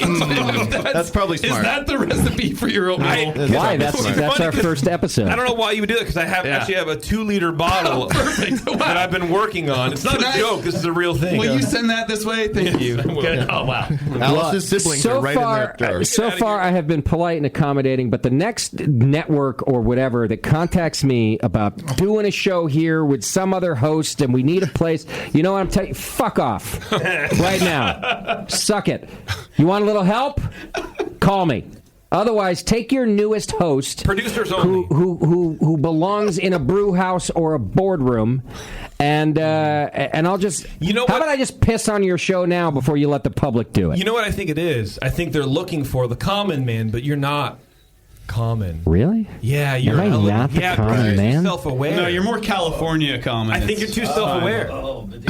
So I got to dumb it down further? Is that what you're saying? I feel like I've dumbed it down. Just for this rant, I think maybe potentially you tried lunch meat. You're too self-aware of what needs to happen, and you're not being you. You're not living in the. You're not living in your own in your own chi, bro. Yeah, the universe provides. Now, put it people out into don't the want universe, Justin until he's strung out and ready to go. What Lamaze class have you been taking? I just, I don't know, man. I can't really get high with the kid anymore, so I just suffocate myself until I pass out. I see. And then you're choking yourself out. That's better. And then I just go, Daddy needs to go to Mars for a second, sweetie. Blah, blah, blah, blah, blah. And then I just kind of... Hey, Alice, put your hands right around. If that's really I think if that's really what you want, Justin, your first step is to delete the last 13 years of archive. Right. Because that is not helping you. And photos of myself. Yeah, I'm thinking And a lot change your about name all to that dumb Jason shit, Petros. like all the dumb shit that we've done, specifically me, like my own like personal thing. Right.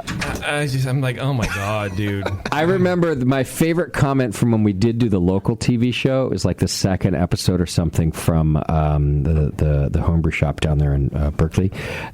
This listener wrote into me. He's watching our episode with his little daughter, 5 or 6 years old or something, and he goes, "Daddy, how come there's a homeless guy on TV?"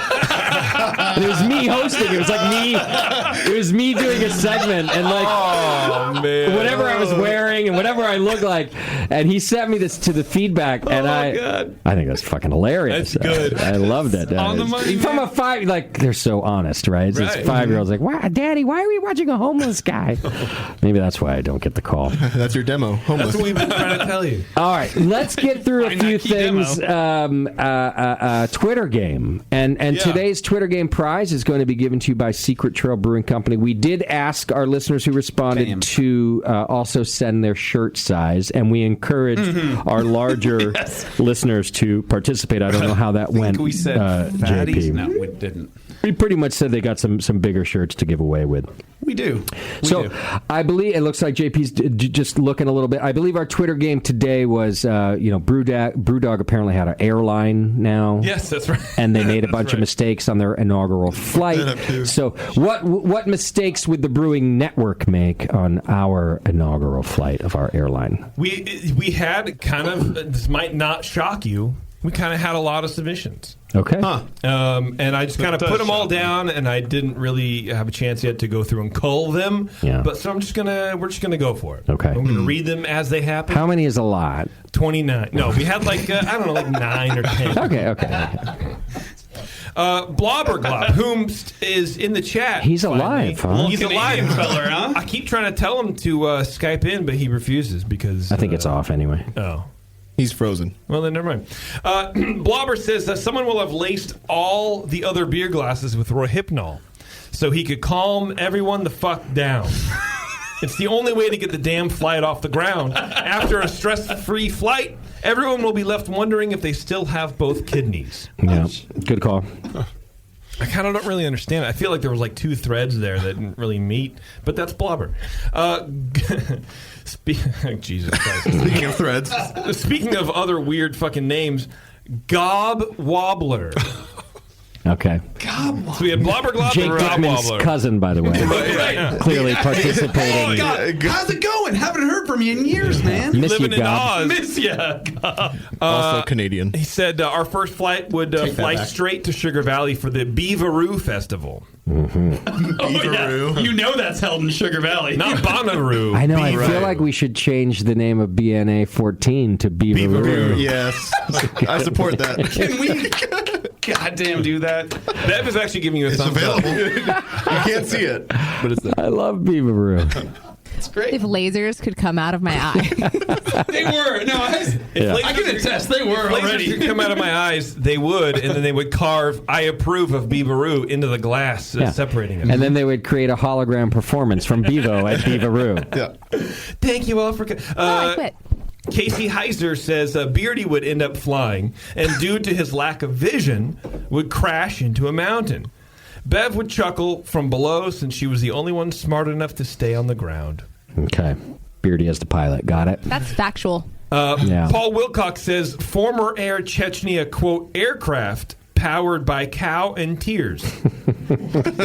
Being renovated with toilets on every seat and Tasty's low hug seatbelts for maximum safety. In Chechnya, we have only one toilet.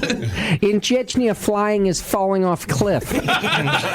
One-way trips. Only one way. It's great. Which we do on purpose Cousin anyway. Because life sucks. Rocket power is when we also tie rock. How long have you been sitting on that? That's a good one.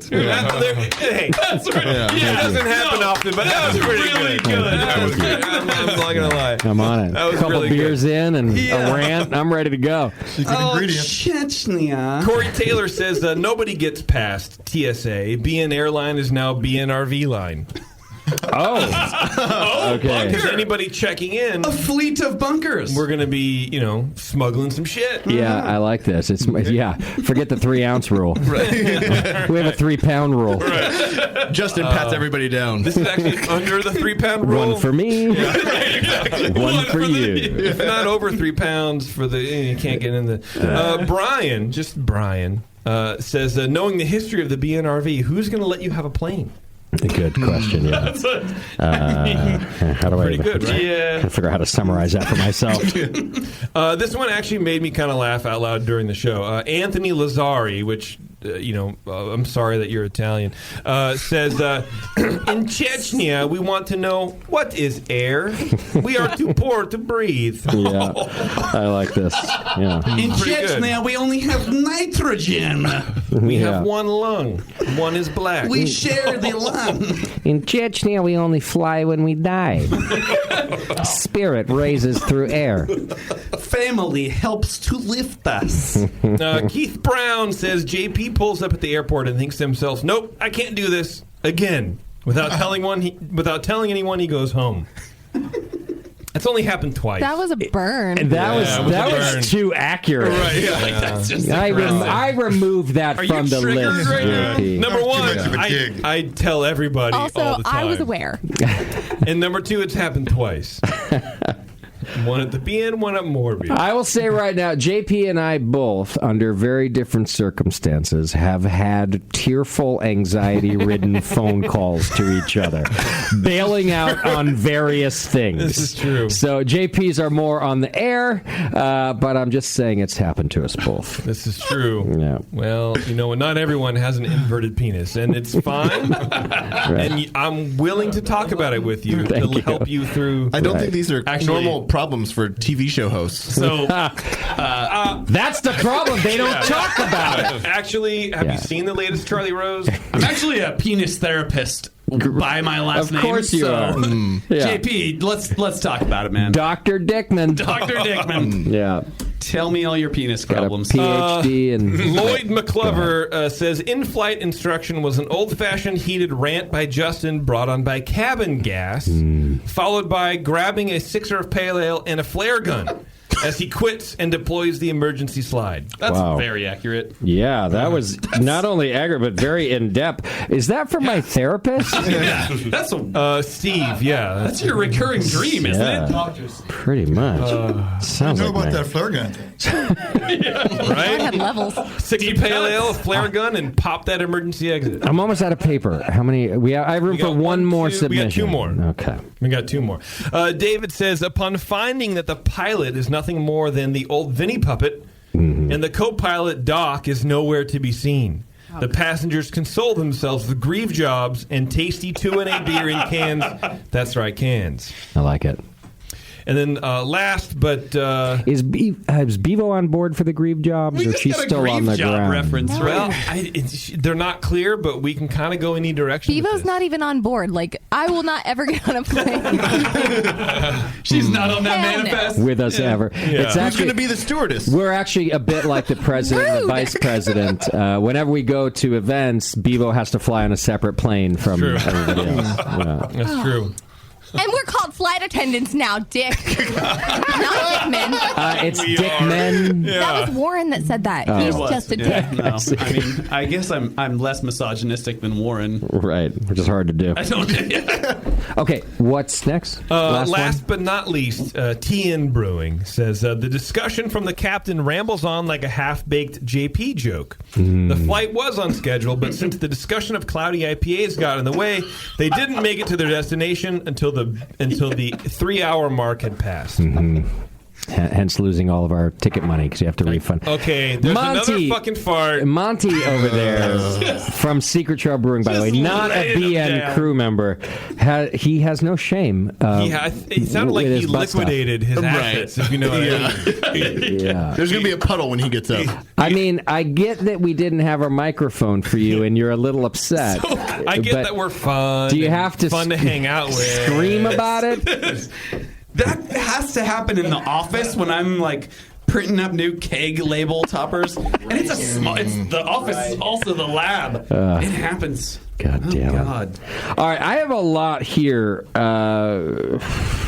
Boy. Chechnya. What was the first Chechnya one? I think that was... Yeah, the first Chechnya was... JP, what's the first Chechnya one? Jesus My Christ. notes The are not first very thorough. In proper Chechnyan, please. Former Air Chechnya, quote, aircraft powered by cow and tears. That's right. Being renovated with toilets on every seat and tasty slow hug seatbelts for maximum safety. Low hug seatbelts. Yeah. In Chechnya, at least low hug is still hug. Better than no hug. Yeah. We do not know of high hug. What is this that you speak of? The only hug we love is the slow hug from the Reaper. Dragging us down into the cold, cold ground. In Chechnya, slow hug of death is welcome. The one I liked after that was the BNRV line, because it was like basically, obviously there wouldn't be an airplane. It would switch over to the BNRV. That's right. Based on the experience of the BNRV. Well, right. Because I think it was because they couldn't get past TSA. None of the people would get past TSA. It's something about which catches on you're right. fire The one after that was about there wouldn't be a plane because of the history of the RV. There were two RV ones. Yeah. Which is nice. I know. I liked. But no one talked about the potential black mold growing during this fucking rain season right now. So many Twitter game options. It's more like black mud. If we go to Secret Trail, that's fine. If you asked if we can park the RV in their spot, but can we also just? Is there a hotel close by? Dude, we got like 3 or 4. Not one that we can afford. Dude, we got like 2 hotels walking distance. I mean, the black mold is all under the mattress. Like, you can't see it. And I'm always of the philosophy that if you can't see it, it's not really a problem. A lot like my liver disease. True. Yeah. That's also true. That's why Warren is so complacent with life. He doesn't know. Warren has the perfect life. He's like, what's the problem? I don't think life exists because I can't see it. So what's the problem? In Chechnya, we cannot see life. Therefore, it does not bring us down. That's right. In Chechnya, black mold is like mushrooms. We eat it. Shave onto salad. It's great. It makes great cheese. Goes well with hair sandwich. I don't know what else. What else do you want to add to our finals list here? So we've got the first Chechnya one, powered by cows and tears. I think that's a front runner. I like the second.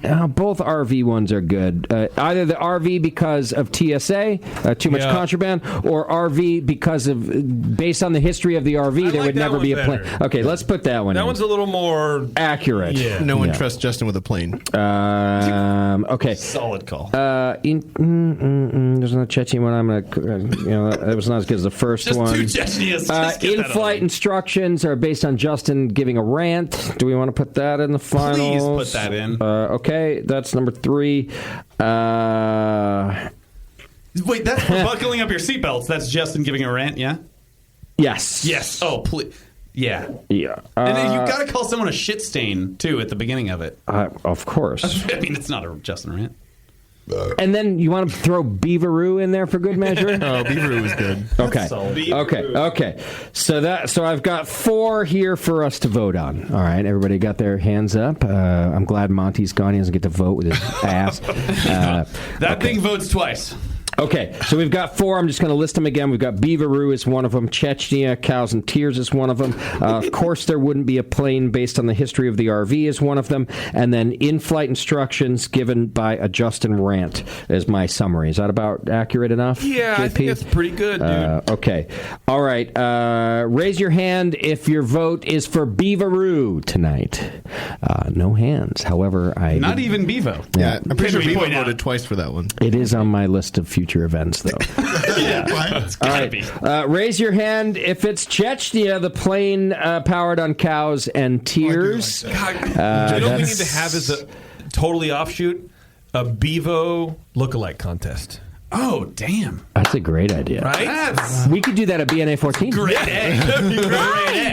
Have you seen a lot of lookalikes? Wait, are we going to participate too? I mean, I totally want to participate. I think dress up as Bevo. Put my hair No, up. because you guys would be Sweater. so mean. Yeah, you'd put your hair in a butt. You'd like make yourself the frothiest I'm ever. looking at you right now, and I was like, I could have dressed like that today. Oh, for sure. You have to basically transform yourself into an old British man. Tons of makeup, real dark lipstick. I can win this YouTube contest. on their phone all the time. Some pillows in the rear end. Why not a Shimkey's boyfriend contest?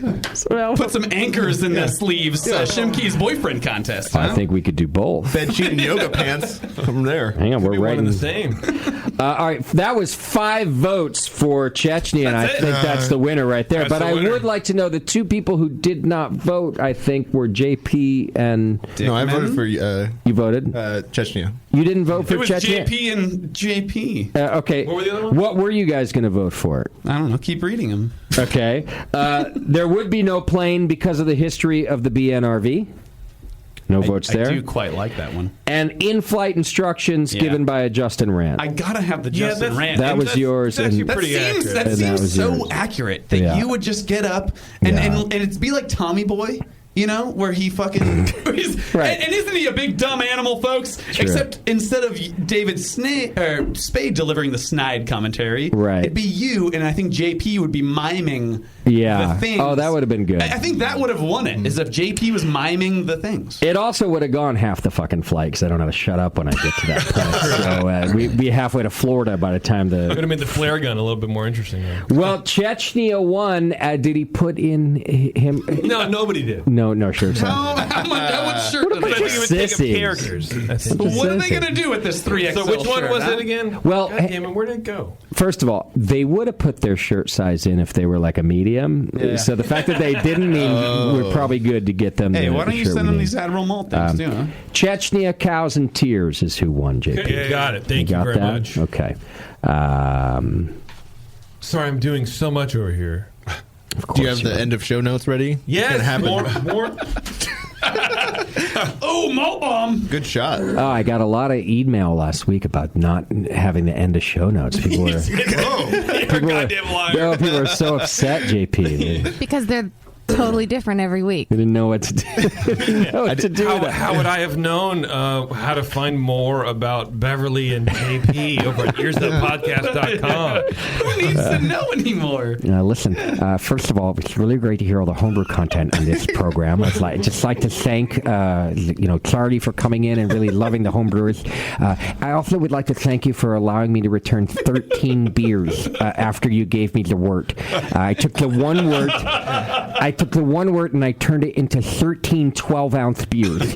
I fermented each of them individually in 12 ounces at a time. And Charlie, you guys at Secret Trail, you're just the best. That's my feedback for this next program. I wouldn't know what to do without you guys. When is the next wort giveaway? Please tell me it soon. And also, when is the next can celebration that I can line up 24 hours to 48 hours in advance and wet myself to get 16 ounces of this liquid? Thank you. And if you Liquid guys gold. could go ahead and please read the end of show notes, that would be fantastic. The only thing that could make this show better is if JP reads the show notes. Is Twitter still dead? Last year was good because I liked the brewery, but JP didn't read the show notes. And Don't fucking lose it on me now, Crosby. Let's go. The Sugar Valley Brewer song, please. All right, real quick, go to beersmith.com, get your free 21-day trial of the best brewing software out on the market. We use it. Yeah, you can check it out. You guys use it at the brewery? We use it. Love it. Got those sheets right here, dog. Beersmith 3 is out now, so it's got new support for Hop Whirlpool editions, including time or temperature for each item, completely revised databases, including hops, malts, fruits, juices, honey, and style guide for mead, wine, and cider, a secure connection to their online recipe database containing, get this, over 700,000 recipes. Boil adjustments for high altitude, for God's sake. They have it all. Go to beersmith.com, get your free 21-day trial. If you don't like it, you don't have to take my word for it. It costs you nothing. But I would love to see the numbers of the people who try the 21-day trial and then just delete it, right? Yeah. That's the number I want to see. It's like 4 people. difficult. It's for idiots like me who still can't understand the software, even though there's YouTube videos, like a tutorial for everything. All sorts of stuff. Everyone who cancels is me. They tried to make it idiot-proof. Yeah, so go check it out, beersmith.com. Well, actually, if you don't convert, if he doesn't get those conversions, he sends a team of assassins to kill you. Yeah. Also, you can add beta amylase to convert them, too. See? I am a 7th level assassin. Alpha Smith assassin will do the same thing. I have killed 4 people for Brad, and I will kill 4 more. I do not care. I am Brad's 7th level homebrew assassin. Horde is so much better than I am his Ronin. He is my shogun. Yes. My ninja name is Diethyl. You never see me coming. You are an idiot. That was a good homebrew joke. Boil over, because if you're not watching, I'll burn the shit out of your ankles. Yeah, I love this. Now we have to do a new game about homebrew ninja names. Oh, yeah. Carbon dioxide. Yes. The silent killer. Yes, that's right. That's true. It does happen. True. That has happened. PSA, That's a good one. My secret power is overusing roasted malt. Yeah. Yeah. No, I kill you with a stringent called Ash Man. We're like the Tick. This is like the It's awful. fucking. This is the where everyone has fucking retarded superhero powers. Okay, so is my retarded superhero name just Dickman's? Yes. I think it needs to be like. My ninja name is Dickman. I'm a 4th level Dick Magi. My superpower is for getting 200 pounds of grain. And once a day, I can use the once a day power where I remove the wrong tri-clamp from a fermenter. You better not. It needs to. It can't be Dickman. It needs to be something like he can never tie his shoelaces, like something totally unrelated to his last name. But something you couldn't do. Oh, with 2 Dickman. dick Let me hands. guess. Right. I can't like. Or he just has penises for fingers. That would be weird. That's totally No, that one's too obvious. I like your first idea. I forget pants. I don't know what. All right. Next week we are not on the air. We've got an off week next week. I know. It's fantastic. I love it when that happens. Happens Come on! It's mostly because we have to air out the studio after Monty. 2 weeks. Been laying it down. Here. All right. You can learn more about our guest over at Secret. Yeah, we're getting there. SecretTrailBrewing.com. Emphasis on the S's. Which is the skid mark that Monty leaves in his underwear. Yeah. SecretTrailBrewing.com. Go check them out. You can find out where the beer is, including here at the Hop Grenade in Concord. Hey, Charlie, thanks for coming down here and putting up with us. Oh, you're welcome. Thanks for having us. This was a ball. I'm glad you had fun. The beer's so good. Oh, thank you. Really. Yeah, your years of home brewing have paid off. The beer's really good. Jake, you're doing a good job over there. Thanks for the pale ale. That was very kind of you. No, that's I'm really I'm glad enjoying you like it. So, hey, you know what? My biggest fear was that you would not like the pale ale. Yeah. You got a second glass of it, and I'm going to have another one too. Yeah. I saw you get a second glass. So the first one I knew that you would do. Like, I just fucking know you would. I have to try it. Yeah. The I had second 3 one, already. No one's making you do the second. The third one, Yeah. I did actually confront him in the bathroom, and it was awkward. I told him to buy a third pale ale. Yeah, it was looked weird. good. Yeah. But he touched my taint, and I was like, "That's fine." He's tell like, him "Hey, another you're one." dick man." Yeah. No, the all the beers are great. Between the Hellas and the Pale Ale, both of my favorites, actually. I don't even know which to choose. Wow. They're both wonderful beers, so thanks for that. Thanks, thank you. I think I'm going to switch back to the Pale Ale for my end of show editing beer. Monty, I'd like to say thanks, but God, get out. I'm tired of you. Hey, you know what? Hey, You're like the Beardy of the Secret Trail world. You know, you're there. Super cool. Everybody likes him. We mostly wish you weren't. I gave him a nickname in the brew house, and I called him Special B. Yeah, there you go. And He's like our Beardy. Special B is great in super small quantities. You're right. It's fantastic. No, but really, if I can say something on the record, though, Monty's a fucking fantastic dude. He's a good guy. Super good dad, awesome friend, and also the best beer salesman out there. And not because he's really good at telling you stuff. It's because Monty's going to open up a beer, lay it in front of you, and He knows beer. Yeah. Well, let's a round of applause for Monty. Yeah. How about Way that? to go, Monty. Way to go, Monty. Bam. Monty's one of these guys, by the way, who I've seen around, for years and met him 100 times, and I'm such an asshole. It's only recently. maybe in the last year and a half that now when I see Monty, I'm like, oh, Monty. We've probably known each other for I don't know how long. So you grow on people eventually. Oh, he does. He does. Like Monty mold. makes me feel like when I'm in the Bay Area, like people feel around me in Chico. Right. Because growing up in Chico my whole life, I can't walk down the street. No one can in Chico. You can't fucking leave Everybody your house knows without everybody. everybody. Hey, you, JP, I remember. Have you? And Not me. You would not leave your JP house, doesn't, JP. Yeah. No, but Monty's that way in the Bay Area, the whole Bay Area. I believe it. You can't go anywhere. He's a I've good guy. never fucking seen him before in my life, so you're categorically wrong. Well, so he hasn't been in your living room, apparently. You're incorrect. All right, Tasty, you okay? I'm good. Yeah. So, you alive? I'm alive. All right. You don't know. He's still with us. Yeah. He's still with us. We now have to check in every show, I think. Doesn't hurt. You know. We should set an alarm every 10 minutes. What's that sound of the fucking Even on the off weeks. It's like a bug timer, but it's I feel like every now and then we got to put a little EKG sound. Slow it down a little bit. But if you told Tasty to put EKGs on him, he'd just put some hops on his nipples. And still make the sound himself. All right, we're going to get out of here. Yes. Thanks you all once again for being here. Thanks for having us. You guys were great. Go to secrettrailbrewing.com and check it out. You can learn more about the beer and where to find it. And thanks for hanging out with us. JP, you ready to get us out of here? Sure, dude. All right, here's your song, buddy. This was written for you. All right. Thank you, everybody. We'll see you next week or the week after. Think of our show sponsor, More Beer. You can get absolutely everything you need to make great beer at home by going to morebeer.com. Secret Trail Brewing Company from Chico, California, drove all the way down to Concord to talk about lagers, home brewers, and what it's like to fart in a room full of adults as an adult.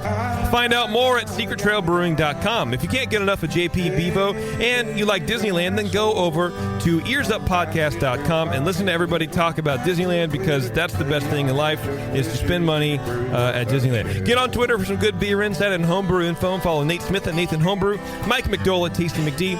Warren is stuck over at Another Beardy. JP, of course, knows Twitter is dead, so he's on Instagram at Major Jip. And you can find Bevo there as well as something. She changes it all the time. Yeah. I don't know what the fuck she is doing. Beverly Moore 1, I think, is what it is. Or maybe it's Unhappy Frump 1 is what it is. Be sure to find the Brewing Network on Facebook, Twitter, and Instagram. JP does great.